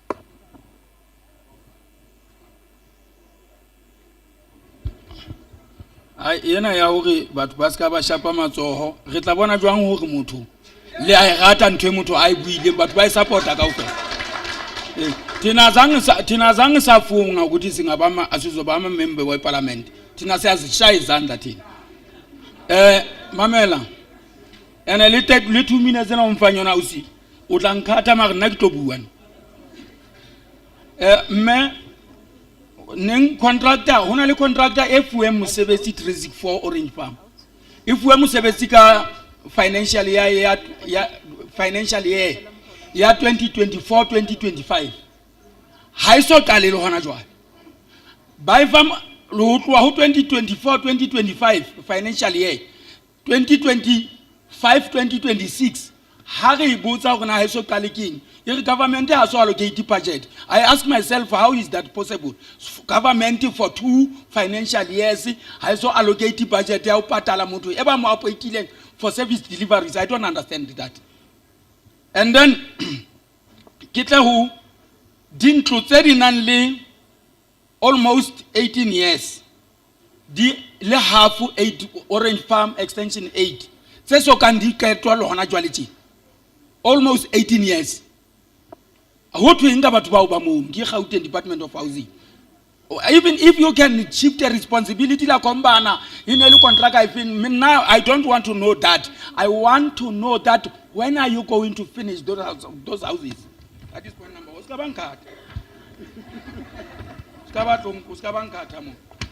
And then happened West human settlement misebetsiteng ya di roads because only the roads is out one di fundwa ke human settlement le etsa jwang hore le funde di tsela tseo without the allocation of budget ya underneath the stormwater channel.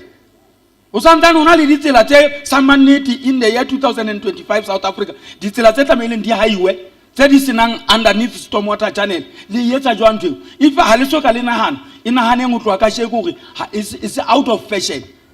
The road without underneath stormwater channel.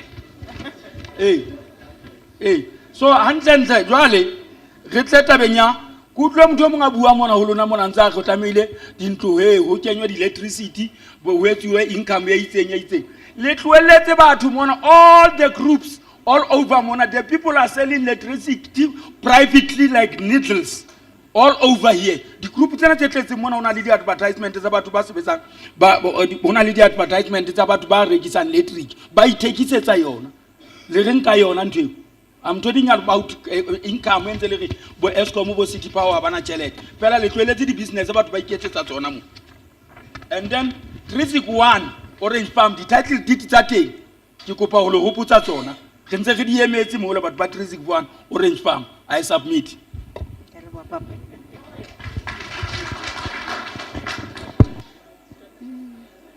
sanibonani.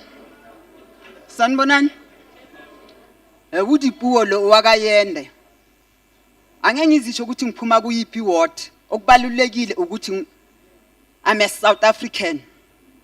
Ngizokhuluma ngendaba yama settlement. Abafuni abantu bazibeke bazakhele imikhukhu. Anifuni futhi masilandela isintela sithi nayi iland sicela le land le singena ama office ngama office sikokota ukuthi nawu umhlaba siyawucela siucela kini. Anifuni nalapho. Ngoba amakhansela enu afuna imali khona zo release lama land esibabonisa wona. Bazokutshela ukuthi masikusikela la uzokhipha 7,000.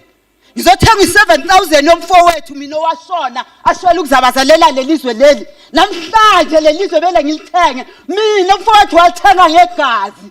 Ngathi niyakhohlwa ANC. Ukuthi lo mhlaba wathengwa ngegazi.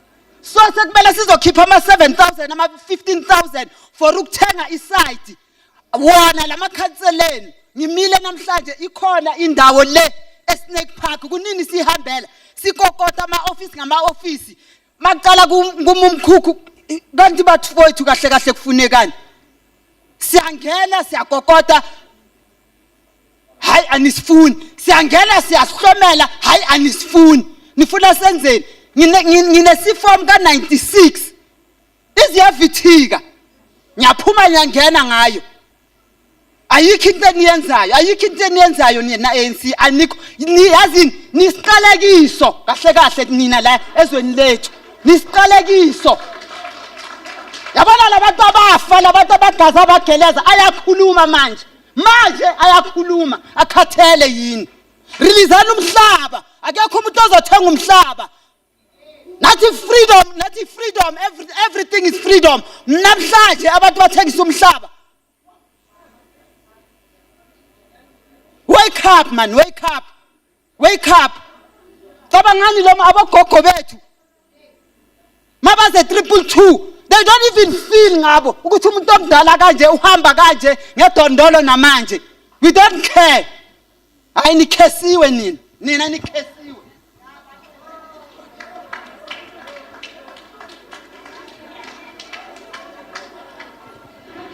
Greetings, everyone. Thank you so much for the opportunity to be here. Thank you to the speakers. I just have, maybe it's a privilege for us to be here to have the MEC. I can say we've been looking for you for so many time, but we know, you cannot be found. You are a treasure in our city. However, we have a project in Ivory Park. I'm from Ivory Park, Ward 79. We have a project in Ivory Park that have been there. The land have been there since I grew up. I grew up in a shack, and the land have been there, not being evicted. But the city came to us in 2016. They said they're going to start a project, and now it's 2025. The project hasn't started. They are telling us about the eviction. The people. That means the city. Guys, there is something that you need to amend. Your bylaws are not favoring us as South Africans. Your bylaws are not favoring us as South Africans. There is no way the city is failing a court. How can government fail a court? From someone who is undocumented, who have more rights than us. Kunebala lapaya elidliwe, i-Allendale land, 1345, 1075, and 10IR. We were promised development since 2016. Baaka Islepe, what do you call this thing? A foundation before COVID. And now, ba-evictile abantu, kugcwele abantu, siyangena, alikho office engalihambanga mama ngimncane kangaka. Ngibuya ku-mayor, ngibuya ku-MMC, ngibuya ku-local, ngibuya ku-councillor, ngistrikile, ngenze zonke lezi zinto ngihambisa ama-memorandum. But every day, when I wake up, ngibona ibala ligcwele. And mina ngeke ngibakhiphe labantu, ngabakhipha ngizoshona. Angina-power, uwo one-power.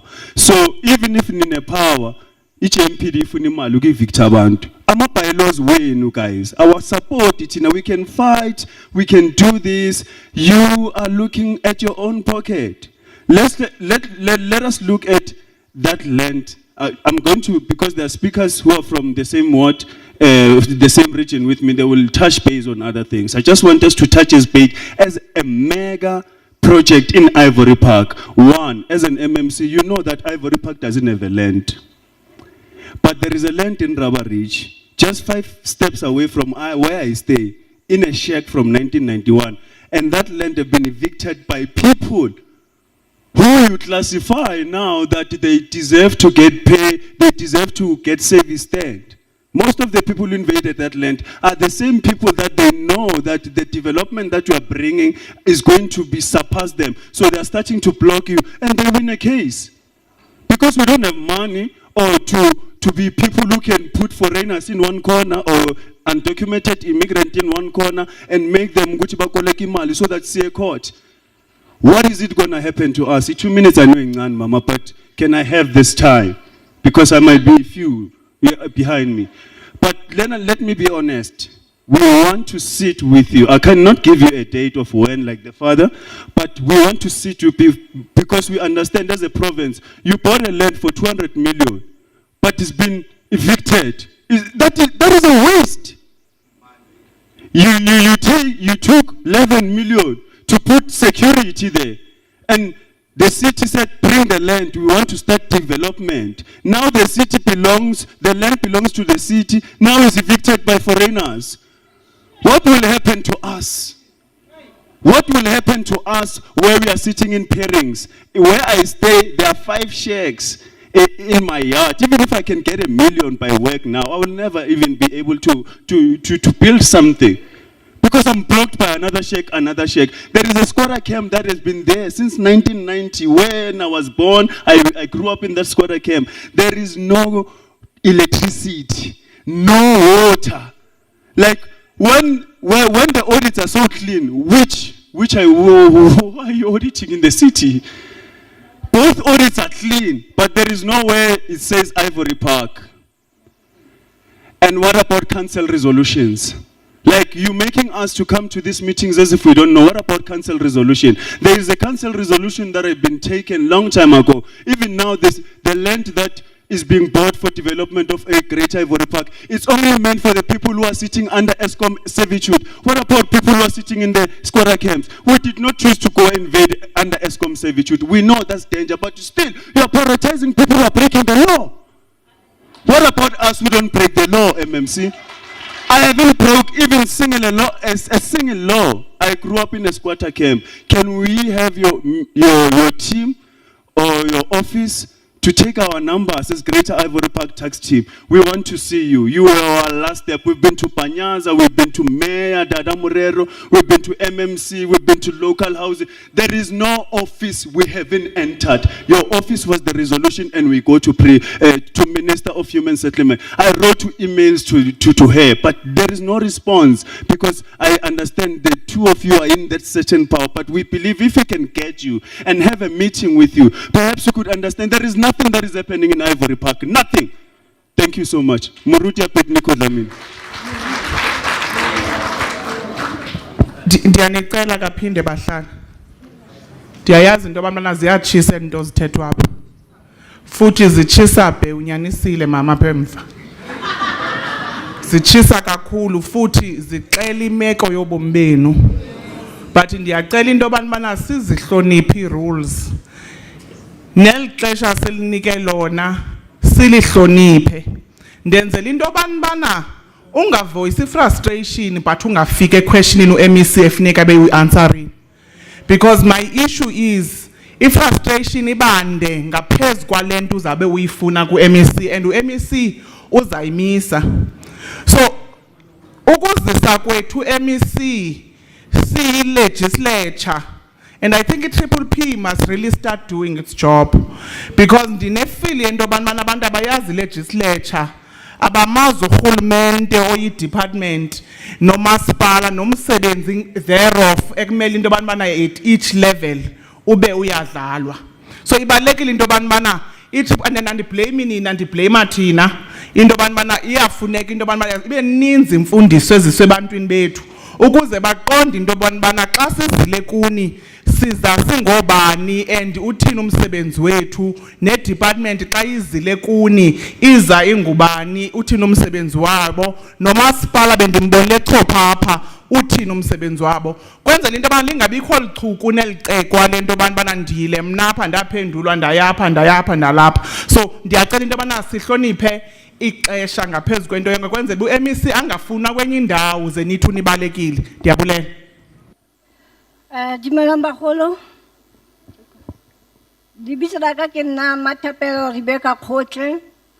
Ke tswa ko Kliptown Skills Development. So na ha ke mo ke aga ke eme mo ke emeng teng. Ke emetse ma SMME. Re le batho ba batsho.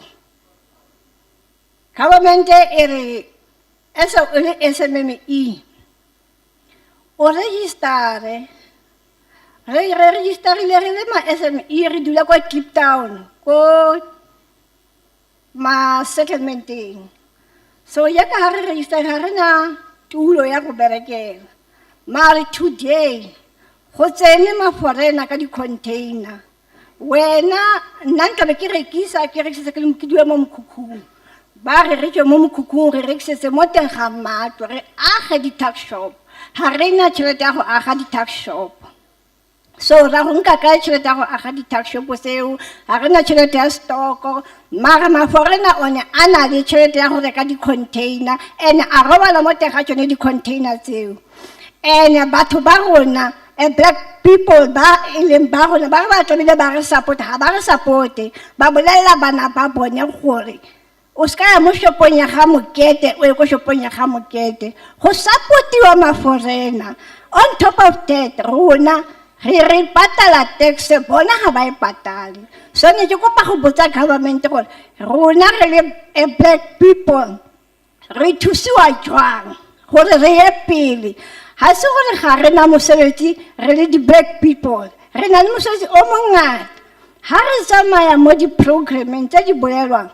Nna ke le a black person ke na le spaza ke rekisa ba mpolela gore ke hire motho bona ba hirile bomang ba le mo South Africa. Ke kopa go fela teng fela mo. Thank you.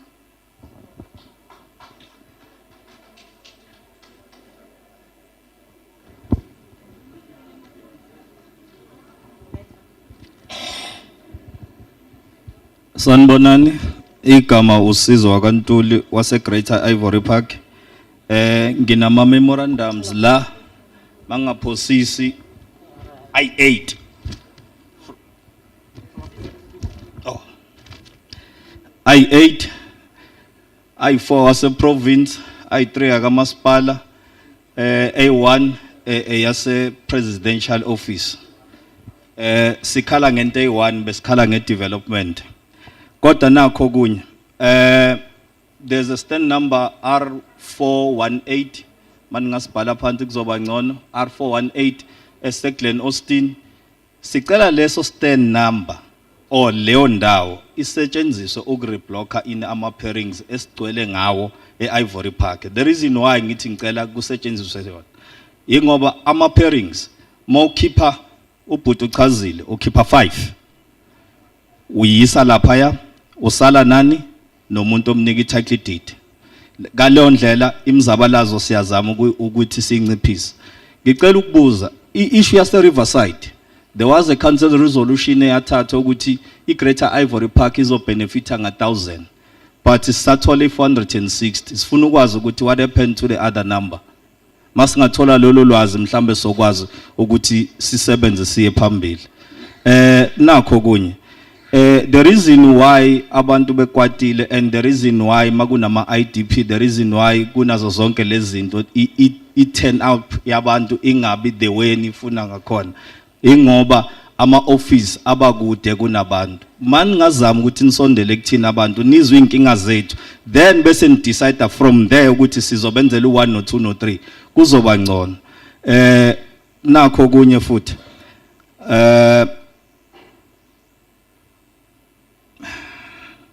hayi ngicela ukuyishiya kanjalo.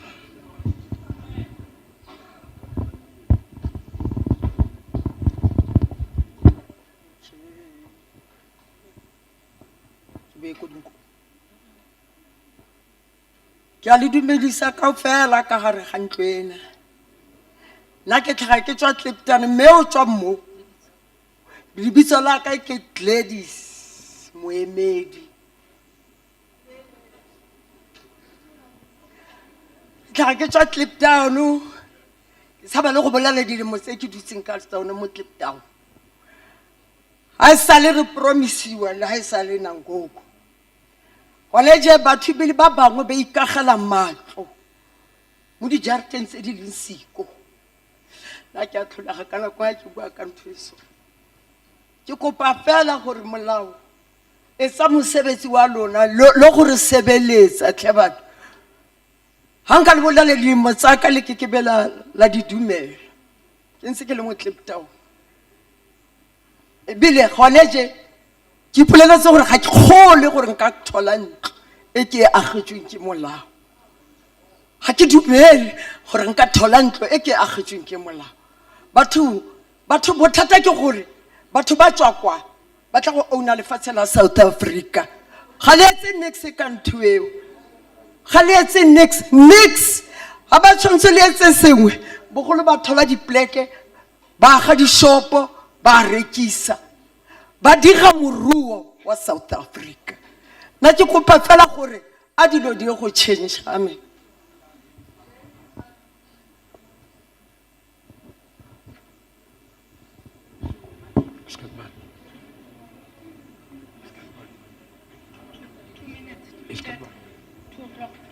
Good afternoon, everyone. My name is Calvin. I'm here to actually, I hear a lot of facts whereby the other people actually are talking. But now you all guys talking about the informal settlement. The reason being, it's like you all talking, but then you don't follow. Everything ends up in writing, but then you don't actually come in a informal settlement for the visibility. A motorist and a pedestrian, they are not actually the same. So if you guys can be able to actually do a pre-screening for the informal settlement for the people who are staying, like we are staying in a Greater Ivory Park. Like recently, if you all guys can be able to do a pre-screening, you will be able to know that how many people and how many shacks they have to move from the point A to point B. And then it means that the government on its own, it actually value the foreign nation more than the citizen of South Africa. Reason being, it's that, number one, instead of you guys making the development, those people who are coming from outside, they invade the land. Firstly, you're gonna tell us that you need to move those people whom are the land invaders to put us there, whereby time doesn't wait for no man. And also, like what I've actually acknowledged is that instead of you all guys, the government, making the development for us, you'll start by them with the court orders. Now the time is going, now we're going again on in elections again. Now you're complaining again and saying the city doesn't have money. Each and every time when you go to what we call IDP, we see the money which must be able to take development in the informal settlement. Each and every year, I've been there for 20 years, for 20 years there was all this money which you are reversing each and every time. What is it that you guys are doing with it? That's my question. Even now, we are on a third quarter. What is it that we actually have got in Greater Ivory Park? What is it that actually, where do you guys take the money to? Now you're talking about the Gauteng have the land there. You bought the land with 200 million, and then you bought the fence for the 10 IR. You used like 1 million to fence all that place. You don't put the securities. You allow the invaders to go there. Now you want to come and tell us about the development. Where is the development going to take place because the land invaders are there? So that's my question. You can't lose 200 million and then lose 1 million instead of you take another million to secure the place so that you can be able to take a development at the sweetest side. So you don't do that. So now you call us again. We will come next year, I believe. without no development. Can you please, guys, what you say on a book, implement it on the ground? I thank you. Thanks. Chair, I suspect we may need to invite the municipality when we do these sessions together with the MMC. Because I feel in the banana, u-MEC uzawufela amatyala angawaziyo, aphendule izinto angazaziyo. But because ulapha ngoku afuneka aphendule ezazaziyo. But I think there's a need for us as we do these sessions that the municipality together with the entire team must then join us. Thanks, Chair. Sanibonani. Igama lami ngithokozane Mbatha from Ward 50. Sine issue Ward 50 MEC ye land proclamation. Since we grew up there, land slokusizwa kuthiwa land belongs to the province. No service delivery, no electricity. We grew up there from 1992 until today. No electricity at informal settlement of Ward 50. Zonke, zining, there are many informal settlements on that land. But that land, they say when you go to the municipality, actually the land belongs to the province. So when are we getting the land releasing from province to Masipala so that we can get service deliveries? Now we hear the province is also approving Amasquatter camps, also bringing services to the informal settlements. But where is the list? Are we on the list as Ward 50? The thing is, leaders, whenever nihleli lapha phambili, nihleli lapha ezulu, nisibuka kanje, talk is cheap, but action it's inzima. So please come to ebantwini. Sugane itulweni and come and see. You see, everyone is crying, but these papers are talking all good things. But the community, the ground,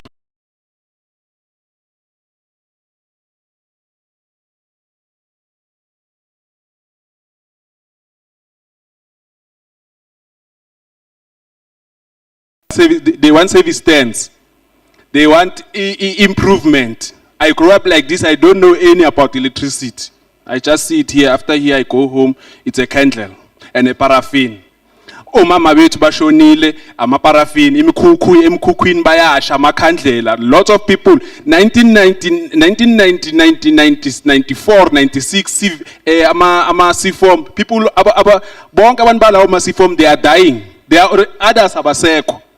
But we still satshelwa ngawo ama 1996 C-form ukuthi we still working on that until nini. Bayingaka abantu ababhalisile kusakhulunywa ngo-1996 right now. That means shoot 20, 100 and something kuzokhulunywa ngo-1998. So leaders, stop sitting lana, ozan to the ground, you will see ukuthi kwenzakalani. Ngiyabonga.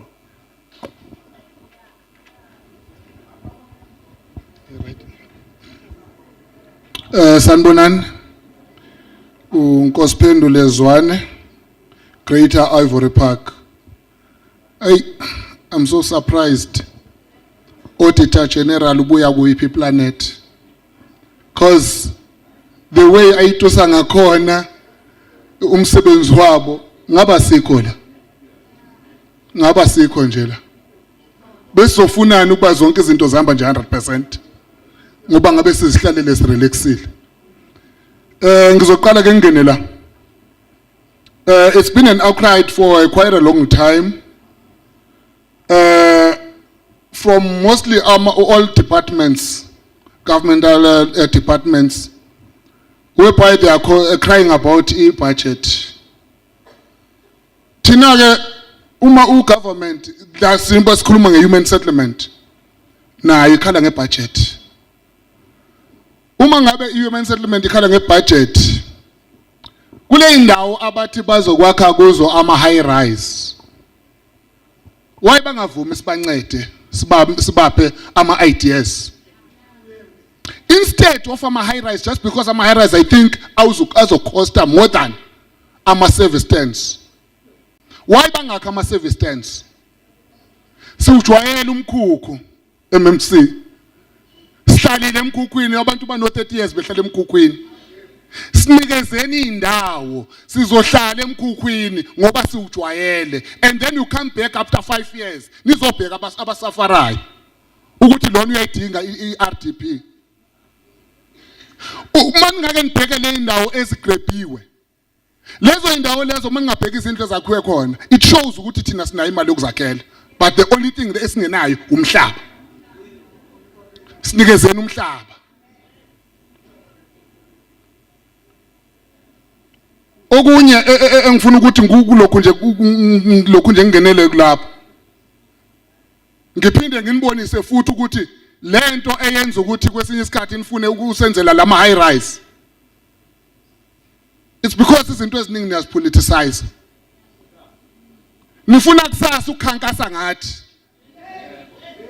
Sibakhele izindlu ezingaka kanti we don't need that, we need land.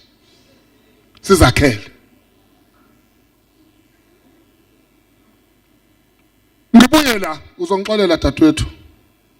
Uzongixolela. Sibuye kule ndaba yama illegal invasions. Uyabona lo mama ngeke avuke eksasa nje kuseni avuka ayothatha umhlaba. It's because of our politicians. Yiwona anikeza abantu ama information ukuthi maningathatha lo yamhlaba lo yana kuzokwenza ku1 no2 no3. Enye imotive yabo is to block or to cap development le esifunayo thina. Why thina singawuthatha umhlaba illegally? It's because we are good South Africans and we are trying to do good, but at the end of the day we are nothing. Siyacela nisicabangele nathi singabantu siyavota. Enye into engicela ukuyibuza nizoyinota down nisiphendule ngelinye ilanga. Before you come up with the decision yokuthi no, we want to build a high rise, which criteria are you using? Because thina ngokwethu siyasibuka ukuthi it's because of it business. Ngoba labantu abasiphethe abaphakathi kwethu banama business, labantu kunabantu abanama lokunja ama construction companies. Yibona abafuna ukubenefita ngaleyo nto leyo. Thina sibe sihlupheka. Yes, tendering. Spot of my tender pin, yes. Negazi labafowethu njengoba esho umama. Babelwela nini ukuthi nizoba nenzela amathenda. eSouth Africa mangaphela amathenda ngaba mnandi kabi eSouth Africa. Can you please make me understand, Chair? Uma ngabe kuthiwa akuyo evictwa abantu abangene endaweni illegally. Labo bantu ngicabanga ukuthi basuke bethunywe imetro.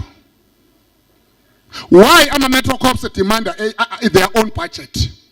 Bebe beqashwe imetro. Akusiya futhi a sort of political game lapho. I think it is. Okugcina. See Ivory Park. Greater Ivory Park. MMC. MEC. Siyayicela meeting nani. Kudala sigijima ikukile icathulo manje. You are our last hope. Sicela ukuzohlala nani phansi si-iron out izinto and then make us understand ukuthi makunje kwenzakalani, because sine highway forward thina le abanifihlela yona ama councillors wenu. Ngiyabonga.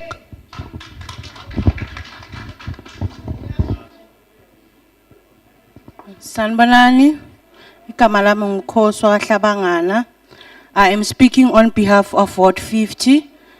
So since 1998, people were located, but some were left off, and some children without parents because of death.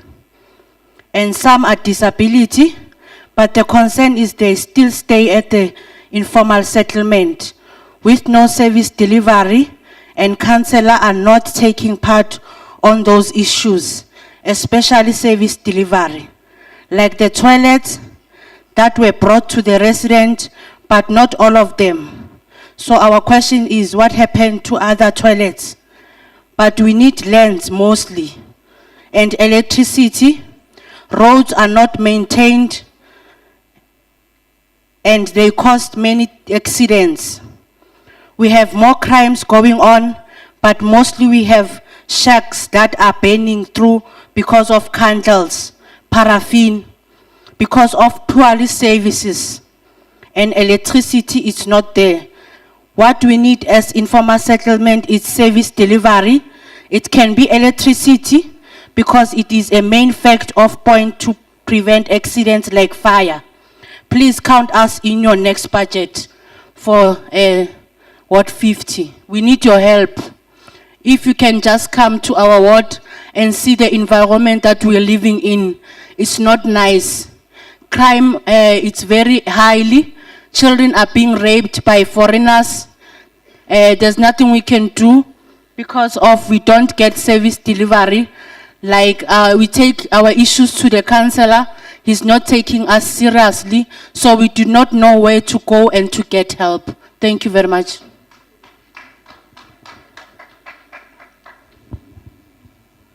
Sanibonani, mina ngu Elizabeth Ngatsani. Ngibuya ePorki. Ngangena ePorki 1993. Ngihleli 17 years ngonke ngingakatholi RDP ePorki. Okay, 96 bathi basakhela izindlu. Basakhayilile ama RDP. iRDP bathi ama RDP ewezalukwazi. Okay, lawo ma RDP lawo bafake nje isimende, bafake istina esingana simende, lapha phansi iconcrete, bayenza ispace, bathi itoilet, akuna nix. And then la amanzi, akuna manzi ezindlini zethu ezika 96. Akuna manzi. But babethi yizindlu zezalukwazi. Ngina 75 years manje. Indlu yami ayiplasteranga, ayina manzi, ayina toilet. Bathi okay, siya officeini. Masiya officeini, bathi gogo, write i-happy letter ukuthi unendlu. Ngathi ubani? Indleni umlotha la ngaphakathi. Ngathi angeke mina ngize ngisayine i-happy letter. Ngoba lendlu ayiphelanga. Fanele ngihlale la emkhukhwini wami until uJesu abuya azoplaceela lendlu ngizokwazi ukungena phakathi kwayo. Ungangena endlini yoyimlotha enukumlotha. Isikalo sami yileso ukuthi ngifuna ukwazi ukuthi ngoba bathi lezi indlu eze subsidy ka government. Leyo mali iye kuphi? Lebe fanele isplasterele izindlu, isifakele itoilet, isifakele amanzi. Asinamanzi mara indlu ya RDP. Ayina toilet. Phansi concrete, istina in and out. Ngiyabonga bengicela ukwazi ukuthi please anisizeni. Anisizeni.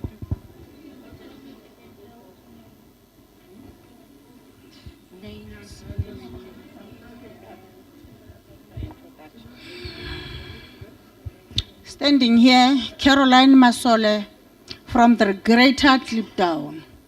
Kliptown have spoken. I think you have heard. That's our submissions. But humbly so, Rakopa, please come Rakopa little Kliptown where you say the Freedom Charter was signed and come and see what is happening. Ralekopa, humbly so, just come to ask the officials. Go into the golf course flats where the people who are staying there, they are not the rightful beneficiaries of those flats. Come to our police station, Kliptown. We are surrounded by, I don't know, the scrapyards. We have pleaded with them to remove, please, all the scrapyards, as the old lady who have started speaking, spoke about the exploitation of our kids, drug dealers. Can we be helped with that? And the rotation, the old system, police station, the rotation of Maponesa, they are too much used to that place. Can the police be rotated? They cannot be there for 16 years or until they get their pension funds. Can we please be helped? Come and see Kliptown, where the Freedom Charter was signed. Thank you very much. Good afternoon. My name is Brandon. Good afternoon. My name is Brandon from Kliptown, the youth. I belong there by the youth of Kliptown. I only have one simple question to ask to my leaders this side. Why does the departments hire a lower percentage of the youth instead of hire a higher percentage of the youth? If I see in the streets of Kliptown, most of the people that works there by EPWP, some of them by Pick It Up, most of them are older people. So I just want to ask you guys, how is it possible to hire older people? How is it possible? Because most of those people, they are disabled, because some of them also are on pension. So I just want to ask you guys, how is it possible to hire those people? We are the youth, we are the next generation. We need jobs, we need something that we can keep us busy with, instead of committing crimes and all of those things. We need help. Can you guys please help us? Thank you.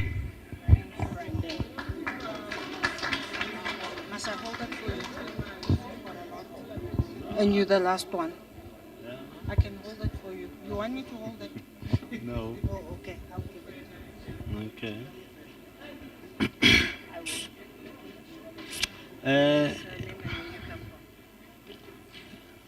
Igama unkosi mfana kamajola, ngibingelele uchair, sibingelele executive, sibingelele umphakathi ngokuhlukana kwawo. Ngibuya Great Ivory Park. Yes. So ngizwe ubaba ekhuluma ngendaba yokuthi kunzima ukuthola abantu noma abantu abatholakala ama beneficiary. So asazi kanjani ngoba sinama local offices. Ama local offices enza umsebenzi wawo, kumele ukuthi ahlangane ne head office. Kwamele kube ne presentation ababonisa ngako ukuthi bayasebenza, umsebenzi wabo kwi-local uhamba kanjani. How come ukuthi kuthiwe abantu abatholakali? Kulamalanga or from 2008 before 2009 ngicabanga ukuthi Ivory Park bagcine lapho i-housing yethu, local housing yethu ukuvisita. Bebeshintsha every 5 years, bebeshintsha inamba okukhombisa ukuthi bayayenza i-verification. But these years, I'm sure 3 times now, abasayenza oversight. We don't know why. But bayahola umsebenzi wabo loya abawuholelayo kodwa basawenzi. Kumele ukuthi ngabe baya oversighter babonisa ukuthi kunabantu sebengasekho sebashona, kunabantu sebabuyela back to Limpopo, KZN, Eastern Cape. The way bebenza ngakhona umsebenzi before, kumele ngabe namanje ngabe ayikho le situation, ngabe sibhekene nalenkinga sibhekene nayo. Right. And then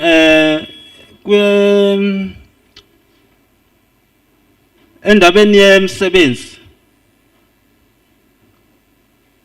ubaba umeya wethu waye wakhuluma ku TV wathi uzobeka ama foreigners phambili ukunama South Africans, wathi uzoqhasha ama foreigners. And then after that uye waprove uthathe abantu wabahambisa bathini play of what ama foreigners waye wafaka ezindlini la bekumele kubenefite khona ama South Africans. Kumele ngabe ya accounta kulokho, but as South African asazi ukuthi sithuleleni izinto zibe zonakala sikhona. Ku-EWP siyabona ukuthi kuyaqhashwa impela kuyasetshenzwa, kodwa ukuthi kusetshenziswa yipi criteria ukuqhashwa asazi. Ngoba uma sithi siyayenza follow up lapho bathi ku-apply online, of which siya-apply online. Ngaye ngasendela i-SMS mina kuthiwa like ngiqhashiwe, ngangijabule ngangihappy. Kuthiwa siyohlangana eholweni, sibizelwe eholweni, yakhanselwa same week yakhona. After 3 weeks kwabizwa enye. Kwahanjwa kwayoqhashwa abantu. Sesinikezile isikhathi baba. Yeah, sesindlule kakhulu. Siyabonga. And then okugcina uMMC sizocela si-Ivory Park uMEC as arrangele meeting no MMC warehousing ne tax team ye Greater Ivory Park. Siyacela nje kakhulu usi-arrangele. Ngiyacabanga ukuthi ama leaders wethu enicontactana nawo nizoqhubeka nicontactane nawo sazi ukuthi sihlangana nini kuphi. Kodwa nje okugcina ngci engikuthandayo engicelayo ngci okokuthi ngicela uma ngabe abantu aba invade iland bekwazi ukuyimela ecourt. Sicela ukuthi nathi nisiqhashela amabhasi ke sikwazi ukuyolwela iland yethu einvadiwe ethathwe ngenkani. Ngiyabonga.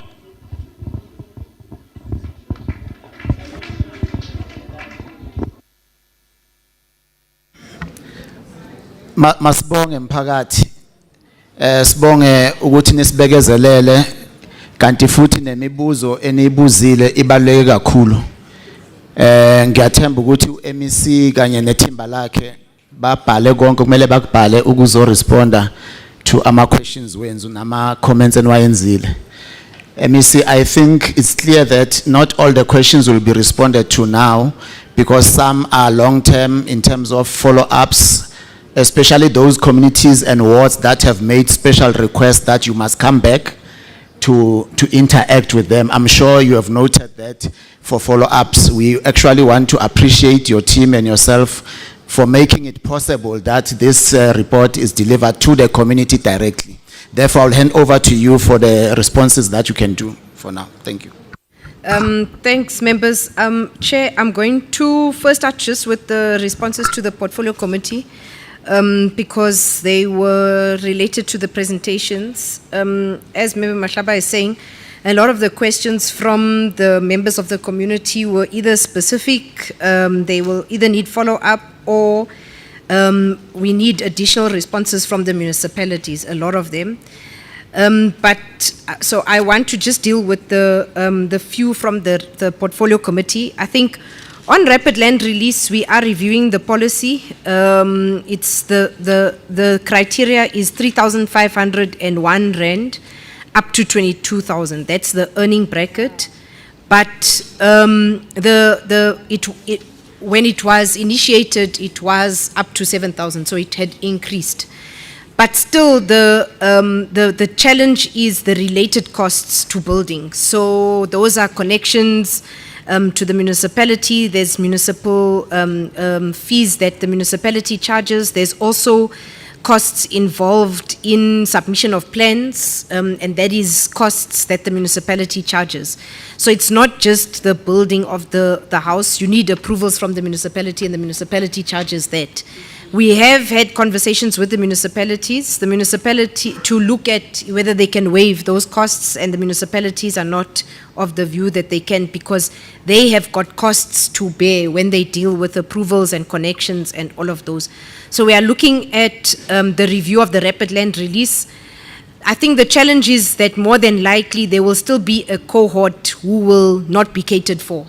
So those that earn 3,501 rand up to a certain amount will still not be catered for through property ownership.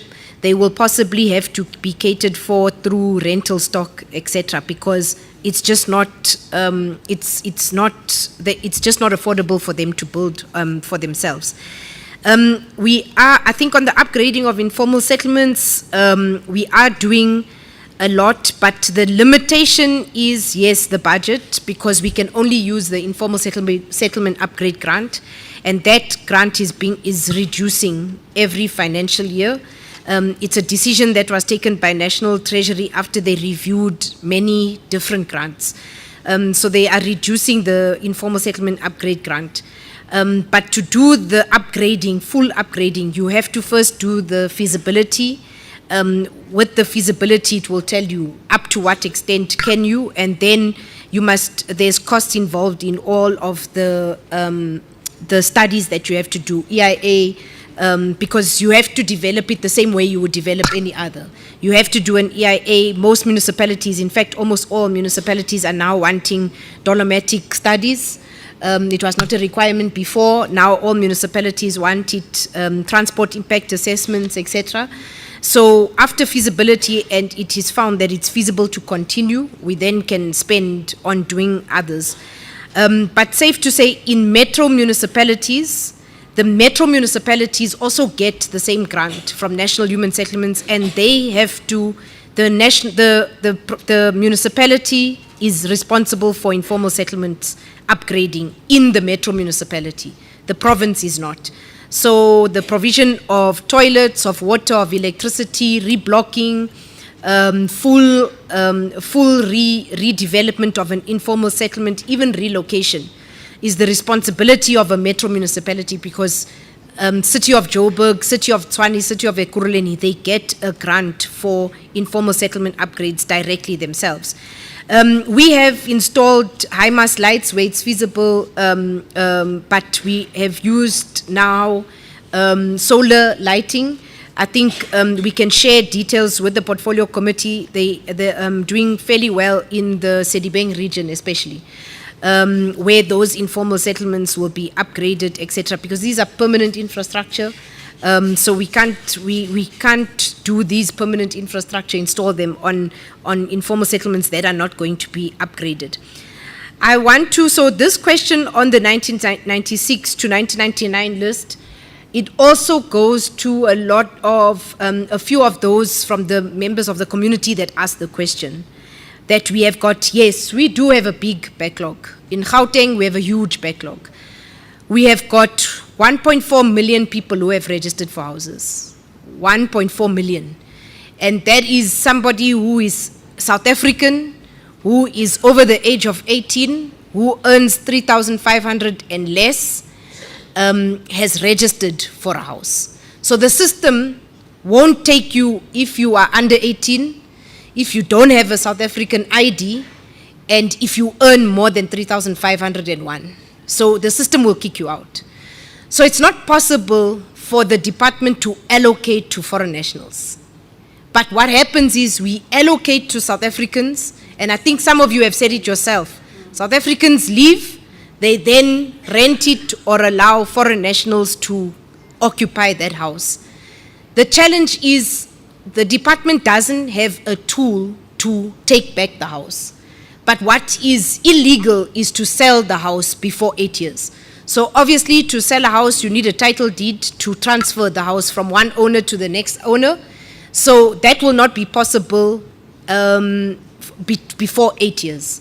But you do have a lot of illegal sales where people buy houses without the formal transfer of the title deed or the ownership. It's you and me, we decide that this is my house. I show you some proof that this is my house. I tell you I want 500,000. You pay me 500,000, maybe on one piece of paper, we sign, you get the keys, we leave. So that is an illegal sale. It's not registered with the deeds office. It's not transferred. Nobody knows about it. There's no conveyancer that has transferred the title, and the department will not know about it because it's done illegally. But there is only a law that says you can't sell before 8 years. But the community must also be vigilant, because when we allocate houses, we don't allocate one by one. We allocate a few at a time, 100 and more at a time. And I would like to say that the community must be vigilant, because in that community, you shouldn't be allowing your neighbor to move and a foreign national to come and live You know each other in the community. We know our neighbors. So neighborhoods and communities must also be vigilant with what happens in the communities, because otherwise it's going to be an exercise that none of us will be accused as a department, and it's not possible. It's what happens after we allocate. Where we do, so we don't have the data, Member Meso, of people who have left their houses and have given them to either foreign nationals or other family members, and we can't find them unless we are doing an audit of a particular section of houses for whatever reason. So recently we had to do an audit of Sicelo Shitreka, its high-rise walk-ups in Sedibeng.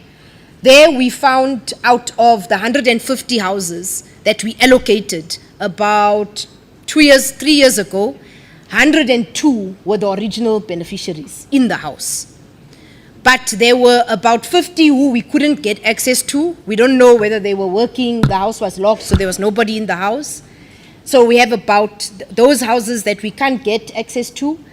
But there were a few houses that not the original owner is in the house, and they are tenants. And the tenant will say, no, so-and-so is my landlord. So the landlord is the actual beneficiary, and they will say, no, maybe they come once a month, or we do communicate, but I'm renting the house. So those people were honest. We tried to communicate with the owner to tell them that this is not allowed. We had a similar situation where we had allocated houses in the West End. People were not taking occupation of their houses. We had to do something that is not necessarily made, we don't have a regulation, but we had to say to those people, if you don't take occupation of the house within 3 months, we are going to take the house back and reallocate it. So fortunately, those people have since moved in. I think we have very few, less than 10, I think, that have not yet gone to their house. So that threatening works, but the question is, why did they not take occupation? And then the risk is, we've threatened them, they take occupation, are they going to move out when we've finalized all the paperwork? And I think we will only have data when we do an audit of a particular area for whatever reason. Maybe we're doing remedial work, or we're doing title deed registration, you have to go and check, that's the only time. But we have more people that are allocated their houses that are in their houses.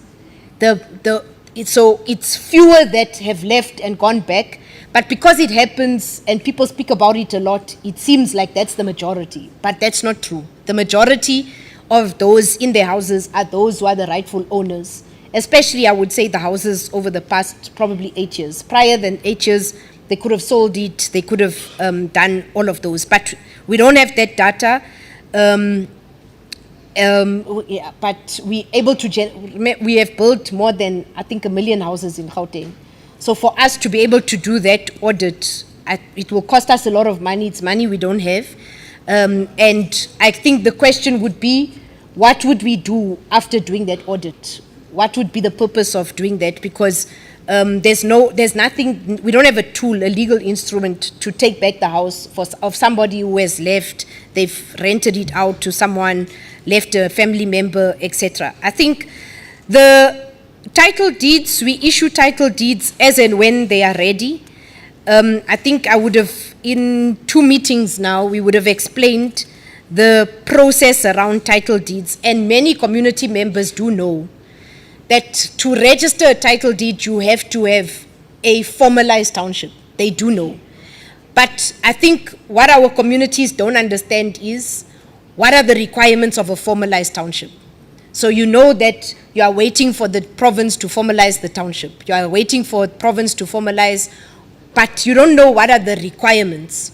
The requirements are very, very detailed, and they also take a long time to meet. But essentially, an area or a township, for it to be proclaimed by the province, it must be formalized. Formalized means it must have tarred roads, it must have electricity, it must have sewer network, it must have stormwater as a basic. And then there are other requirements from the municipality. So in your areas, if you are living in an area and you've been living in that area for a very long time, and there's no tarred roads, there's no permanent connection to electricity. There's no storm water. There's no sewer. That area can't be formalized. And so we're working together with the municipality because in Joburg, City of Joburg is responsible to provide bulk services, any municipality. So the municipality must budget to put in the roads, to put in the stormwater infrastructure, the sewer infrastructure, the electricity infrastructure. And then we register the township, we proclaim it through a legal process, and then we can register, get permission from the municipality to start the registration of title deeds. But what we have done, we've asked all the cities to relax the requirements of township establishment, township registration. So there was somebody here from Noordgesig. Near Noordgesig is, there's an area near Noordgesig that has got thousands of houses. I think we have about 11,000. That area doesn't have tarred roads. But people have been living there. They were located there, most of them from Alex, and those townships were moved there. We've asked City of Joburg to please look at it, consider relaxing the requirements. So say to us, yes, you can proceed, register the township, even if it doesn't have tarred roads yet or stormwater infrastructure yet. We are waiting for the city. We're working with them together to see how far we can go. If they agree, we can start with the process to register the title deeds. Because the road or the stormwater isn't confirmation that you own the house. That's our argument. You have been living in the house, you've been staying in that house for 30 years, plus 30 years. Whether there's a road or there's no road, that house is still your house. And we are saying to the city, can those things not be what holds us back from giving people confirmation that they own a property? And at least the city is looking at it. We hope that they will give us a positive response. There was a particular question on Savannah City. So on Savannah City, it's not simple, but there is a response. So Savannah City, yes, was it was intended to be a mega project, entered by the department, our department, and a developer. For us to do anything, and I think, Member Schneemann, you spoke about if you want to extend your house, you need the municipality to give you approval. The same way, for province to build any infrastructure, you need the municipality to give you an approval. Now, the development, Savannah City was proceeding, but Midvaal municipality doesn't want the RDPs to proceed until the developer starts with the bonded houses and the social houses, so the rental stock. And the developer wanted to start with the RDPs first. So, because Midvaal wanted the bonded houses first and the rental stock first, they didn't give approval for us to continue with the RDPs. Since then, that development agreement is no longer in place. There's a new owner of that land portions. We are in conversation with Midvaal to see whether they will agree for us to reinstate the project. But for us, we can only build the RDP houses. We don't build the bonded houses. We also don't build the rental stock. So for now, until we get approval from Midvaal municipality, we can't continue. The 10 out of 10 feasibility studies, the names of those informal settlements will definitely give it to you. On incomplete projects, we make provision for incomplete projects in all our annual performance plans. So I think there was a gentleman here that was speaking about Drizik, the work that we are doing in Orange Farm. There's work in Tswani, there's work in Ekurhuleni, in Etwatwa. There's work in Tokoza. Those are all blocked projects. So not all the work we are doing is in mega projects. We are also completing incomplete houses, and we're doing it every year. Chairperson, you asked about the EPWP. I just want to refer you to slide 17. We had 2 targets for skilled and unskilled. So on the skilled labor, we overachieved. Our target was 500, and there we overachieved. We achieved training for job opportunities at least for 1,111 of the skilled labor. The challenge was on the unskilled labor. There we had a target of 4,000. We only reached 2,143. But the reason for the 2,143 is because that was the only one where we had complete portfolio of evidence. We had more job opportunities created. The problem was the portfolio of evidence. Since then, we have cleaned up that in the department with technical indicated descriptors, and now whose responsibility, there was a question, whose responsibility is it to provide that information? We get the information from the service provider. So part of the contract is for them to employ skilled, unskilled. They must record the information. The information is your ID, a contract, timesheets, proof of payment, and the rest. And then we get the information from them. It's verified and consolidated. So in some of the responses that we got from service providers, the information was incomplete. Not that the job opportunities were not there, and that when it was audited, we were only able to account for 2,143 complete portfolio of evidence. What have we done to remedy this going forward? So most of our projects are mega projects. They are multi-year, and we are using it as a condition of future allocation. So if the mega project developer doesn't give us the required information in the way it's supposed to be, we will then not either give them a lower allocation in the next year or reduce it to not giving them an allocation. So it's a prerequisite for us to consider them for allocation of work in the next year. They have to meet that requirement. And now the service providers are adhering to it. We have less problems now.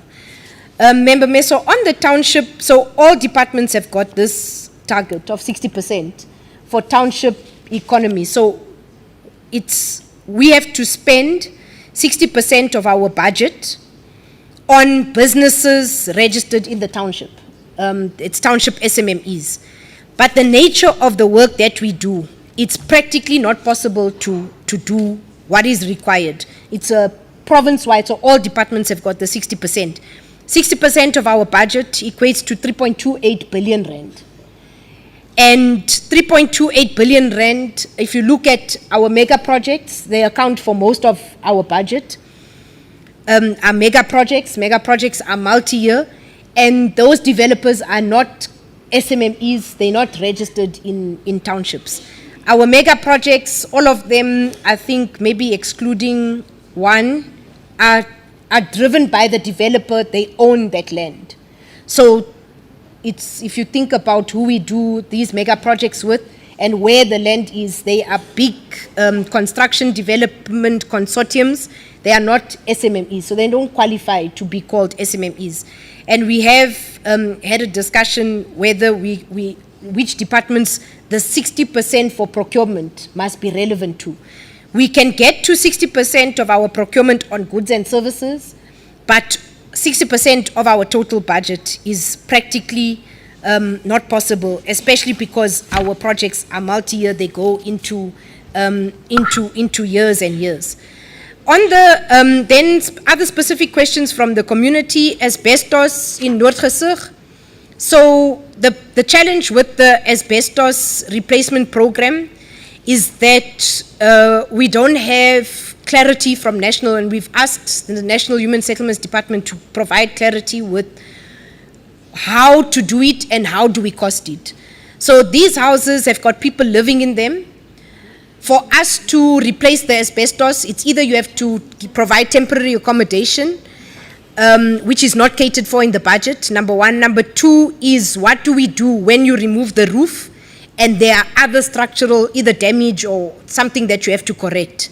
So you remove the roof and then there's a crack in the wall, but the budget doesn't cater for that. So once National Human Settlements clarifies that, we'll be able to come back and recommence it, because they must give us a budget either for temporary accommodation and for the event that when you remove the roof, there's another problem, or you have a crack, or you have other things that you have to fix. Currently, the way the budget is just for the replacement of the roof. And you know, it's live sites, people live there. When you open, it becomes hazardous. So I think the other issues around, so Drizik, the contractor that was not budgeted for, it was an administrative error. We've taken care of it in the adjustment budget, and we had communicated with the community, but we had also communicated with the contractor on what to do. But that will be sorted out in the adjustment budget, and then that contractor is meant to be able to continue. Ivory Park, in its totality, is the responsibility of the city, because, as I explained, informal settlements in a metro municipality are the responsibility of the metro municipality because they get grants. So whether it's a provision of sanitation, water, electricity, relocating, upgrading in situ, you spoke about all of those aspects.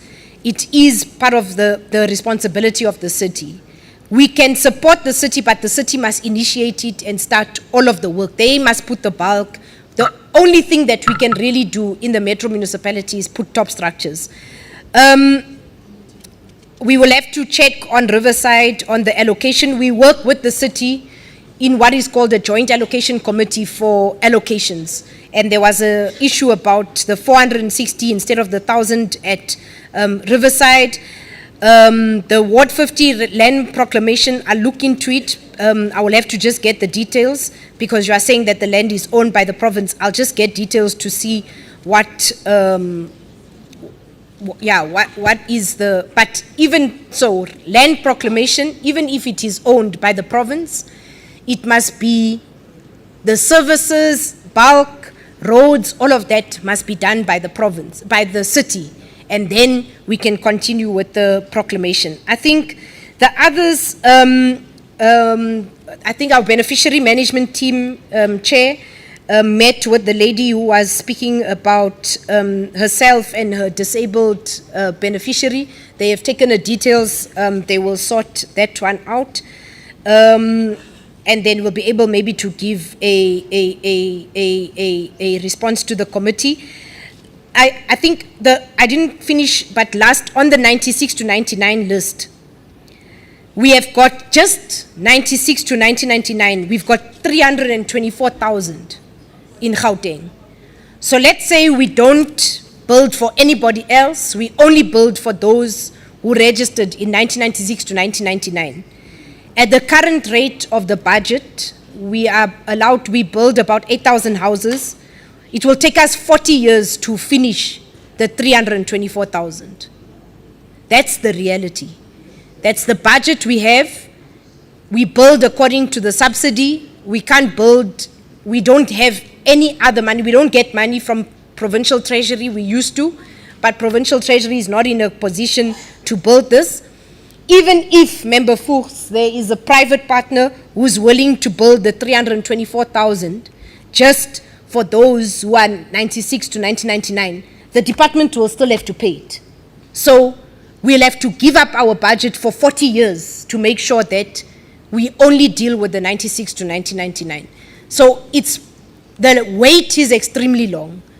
We build 8,000 houses across the whole province. So we allocate 40%. What we've done is our policy says 40% must go to those who registered between 96 and 1999. But it means 40% of 8,000. So you're looking at 3,200 people this year out of 324,000. So if we continue at this rate, it's going to take us close to 90 years to deal with the 324,000. So that is the big challenge of housing in the province. And I think for me, the bigger challenge, I've said it in the portfolio committee, I want to say it even here, that housing is not the challenge. The challenge is the state of the economy. Because if we don't deal with the state of the economy, we won't have people who depend on government to provide them housing opportunities. They'll be in a position to provide themselves housing opportunities or qualify for rental stock, bonded, etc., etc. But the fact is that you have 1.4 million people earning less than 3,500 and they require assistance from government. That's the bigger challenge that we have to deal with, because housing for me is not an issue. The issue is the fact that this 1.4 million people rely on government for housing, for free education, for free health, for social services, for everything else that they should be able to provide on their own, because they are economically active. Chair, you said that there are questions by GPF. For GPF to respond, if GPF can respond to those. But I think the others will take note of it. As I said, a lot of them are for the municipality. I'm unfortunately unable to respond. And we'll have to look at, Chair, how do we either send the questions, the responses back through either an IGR, we could find or locate your councillors to give them direct responses. But the responses will have to come from the municipality. They can't, we will just try to follow up with them and get the responses. Thanks. Thank you, MEC, for a comprehensive response. Let's then hand over to the CEO to respond as well. Thank you, Chair. We will take others as an input to enhance the work that we do. Suffice to say that in relation to reaching out to as many communities, especially the townships, we have done that and we'll continue to do that. And just to give a feedback, we have received more applications for Kasi for Real, the township real estate project.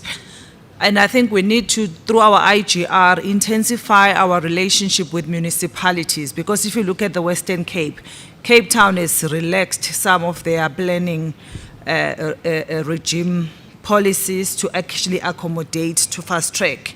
And as you know, that before we approve any application, there must be municipal approvals. So some of the application that we have received, they could not go through because they still are outstanding municipal approval. And that is the mandate of the municipality. So a huge awareness campaign.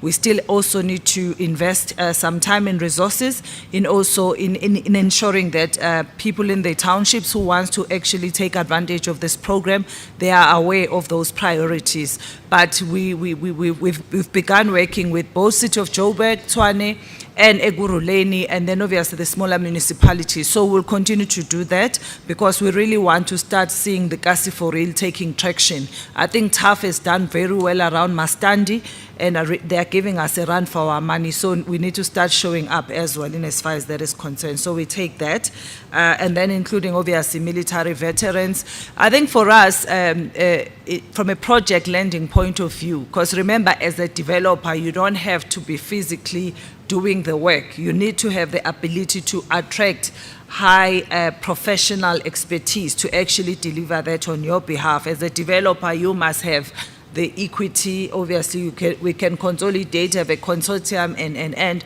so those are the type of things that we can start exploring to create that generational wealth, even for our own military veterans.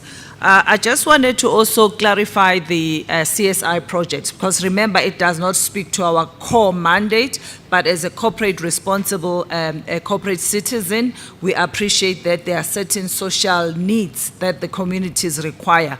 As I said, I want to also clarify, we have a limit in terms of the board approval of 100,000 per annum. That's how much we spend for CSR program. Already on our social media, on our website, the advert is already there. So whether you are from Orange Farm, whether Soweto, whether Alex and everything, if you believe that you have a program, there's a committee that really sit and swift and look at the one that strictly ideally speak to what we support as a GPF is the one that gets supported regardless of where it's at, for as long as it is within the jurisdiction of Gauteng. And then the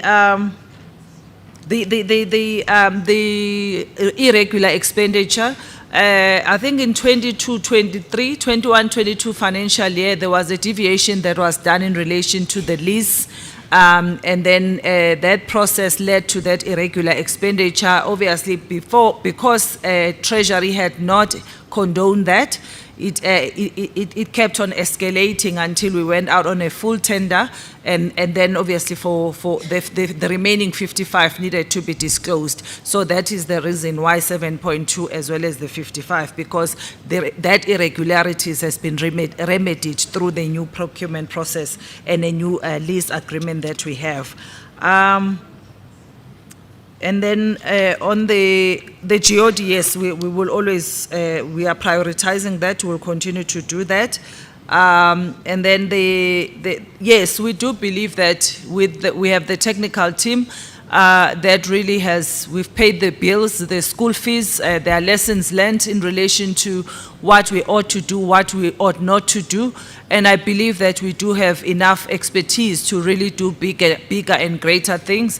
Excitingly for us, one of the key mega, mixed-use development initiative through the work that we'll be doing with the City of Tshwane, the Madiba Height, I think it will begin to demonstrate our capabilities as one of the catalytic initiatives that we want to showcase as the GPF. Yes, if we could get more money, we could do more.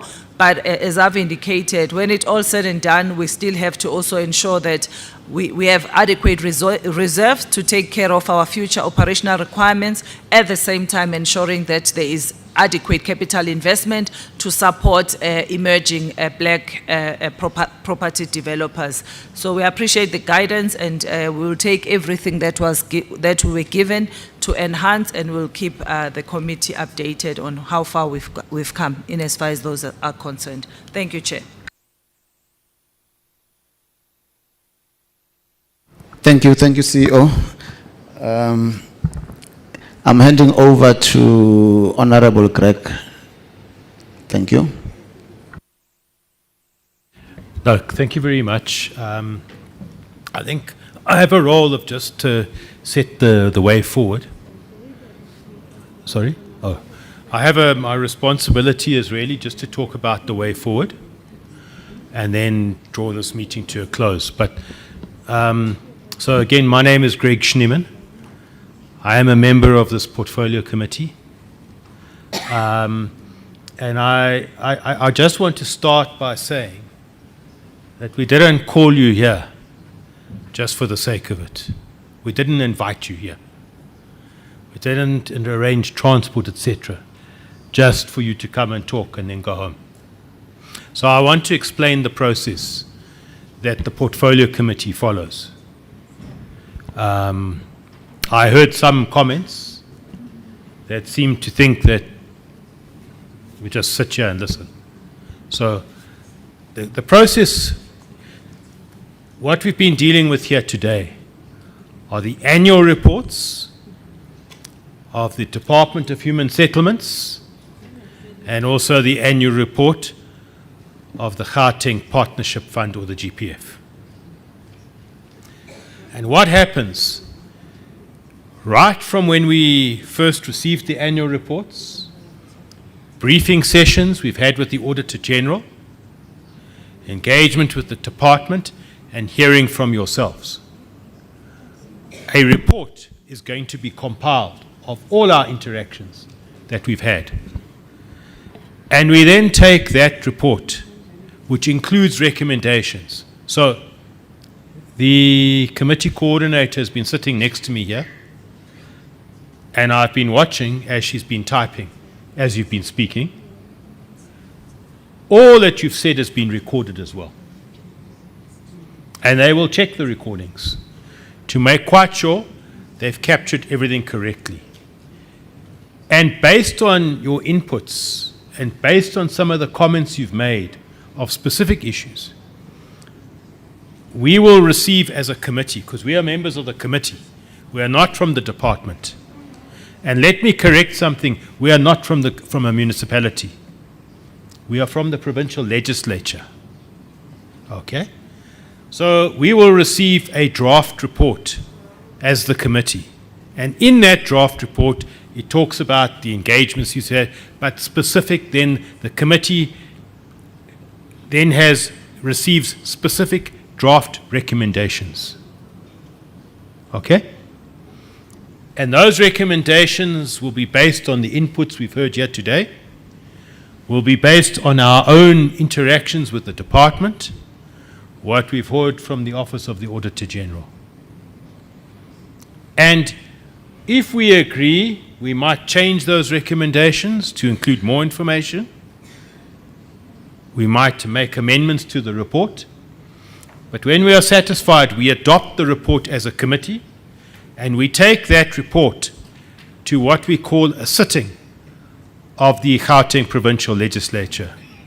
If you watch Parliament on TV, you would see when there's a sitting. I think you know what I'm talking about. And we take that to the legislature, and that report is presented to the legislature in a sitting and gets formally adopted. When that report is formally adopted, in fact, when we present that report, the recommendations we make to the department,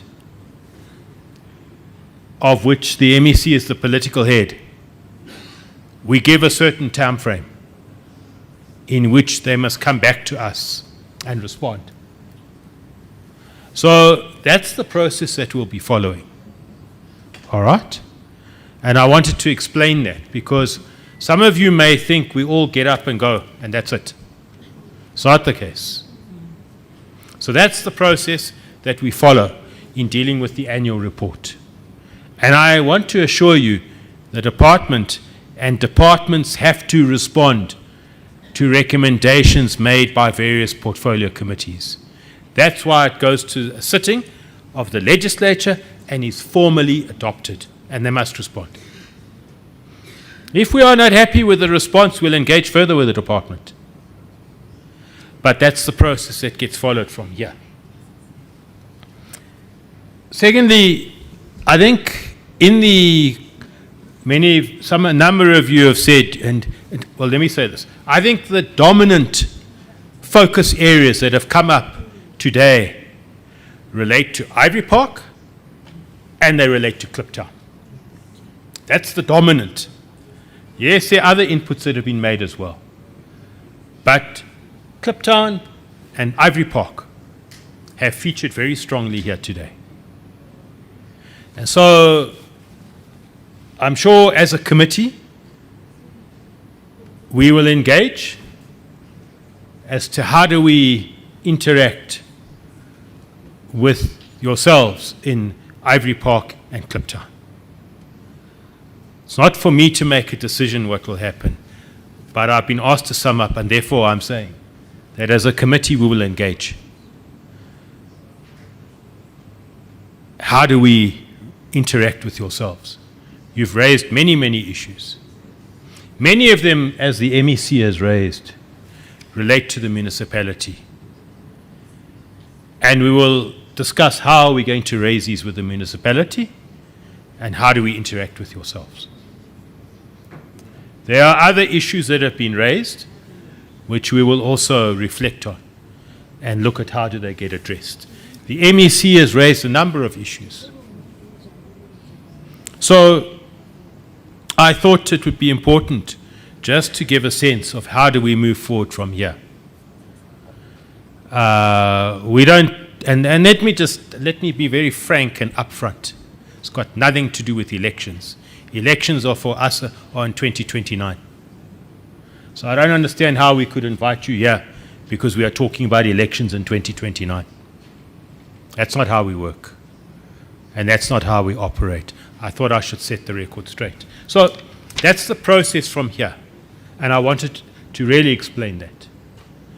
I know that the department would have taken down notes as well. And we would expect that the department will also follow through and follow up on matters that have been raised that relate to the department. So maybe just to say that we as a committee are of the view that it may not be the case in where you live, but it is the case where in other areas where people live, that the department is delivering. And we don't just blindly clap hands. In our opinion, the department is making a difference. In our opinion, the department is improving on meeting its targets over the last few years. They've increased significantly. Their financial management has improved from 2019 to where we are today. There's been a significant improvement.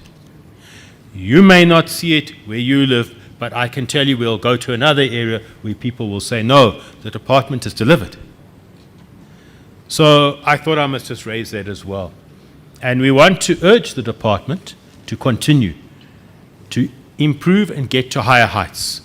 As most of us have said, it's good to get a good audit opinion from the Auditor General.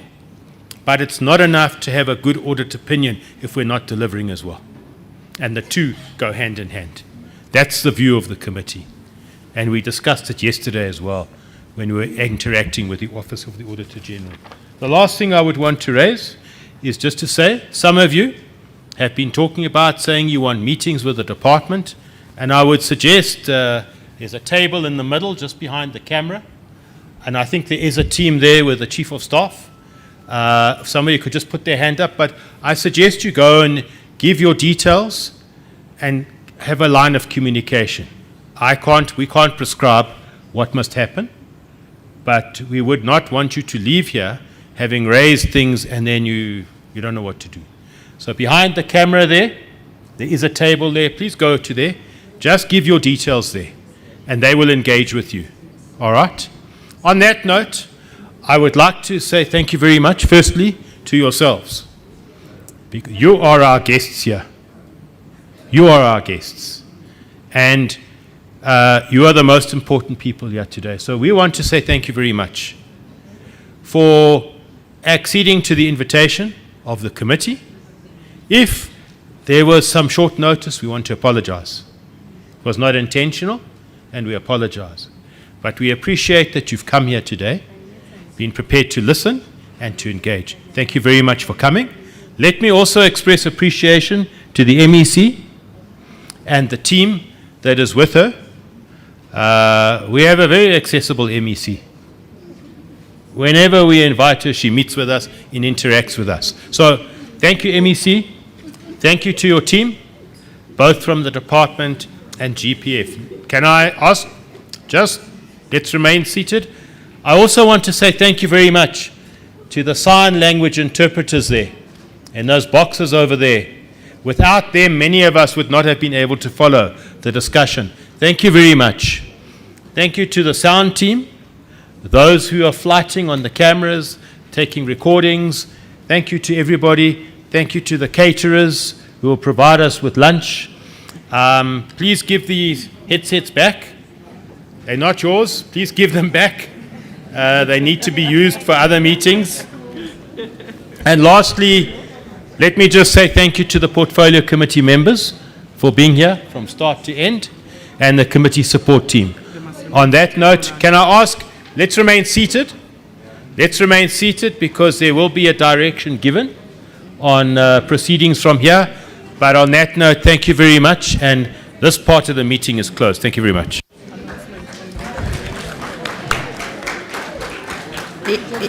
Anishayeli izandla manje.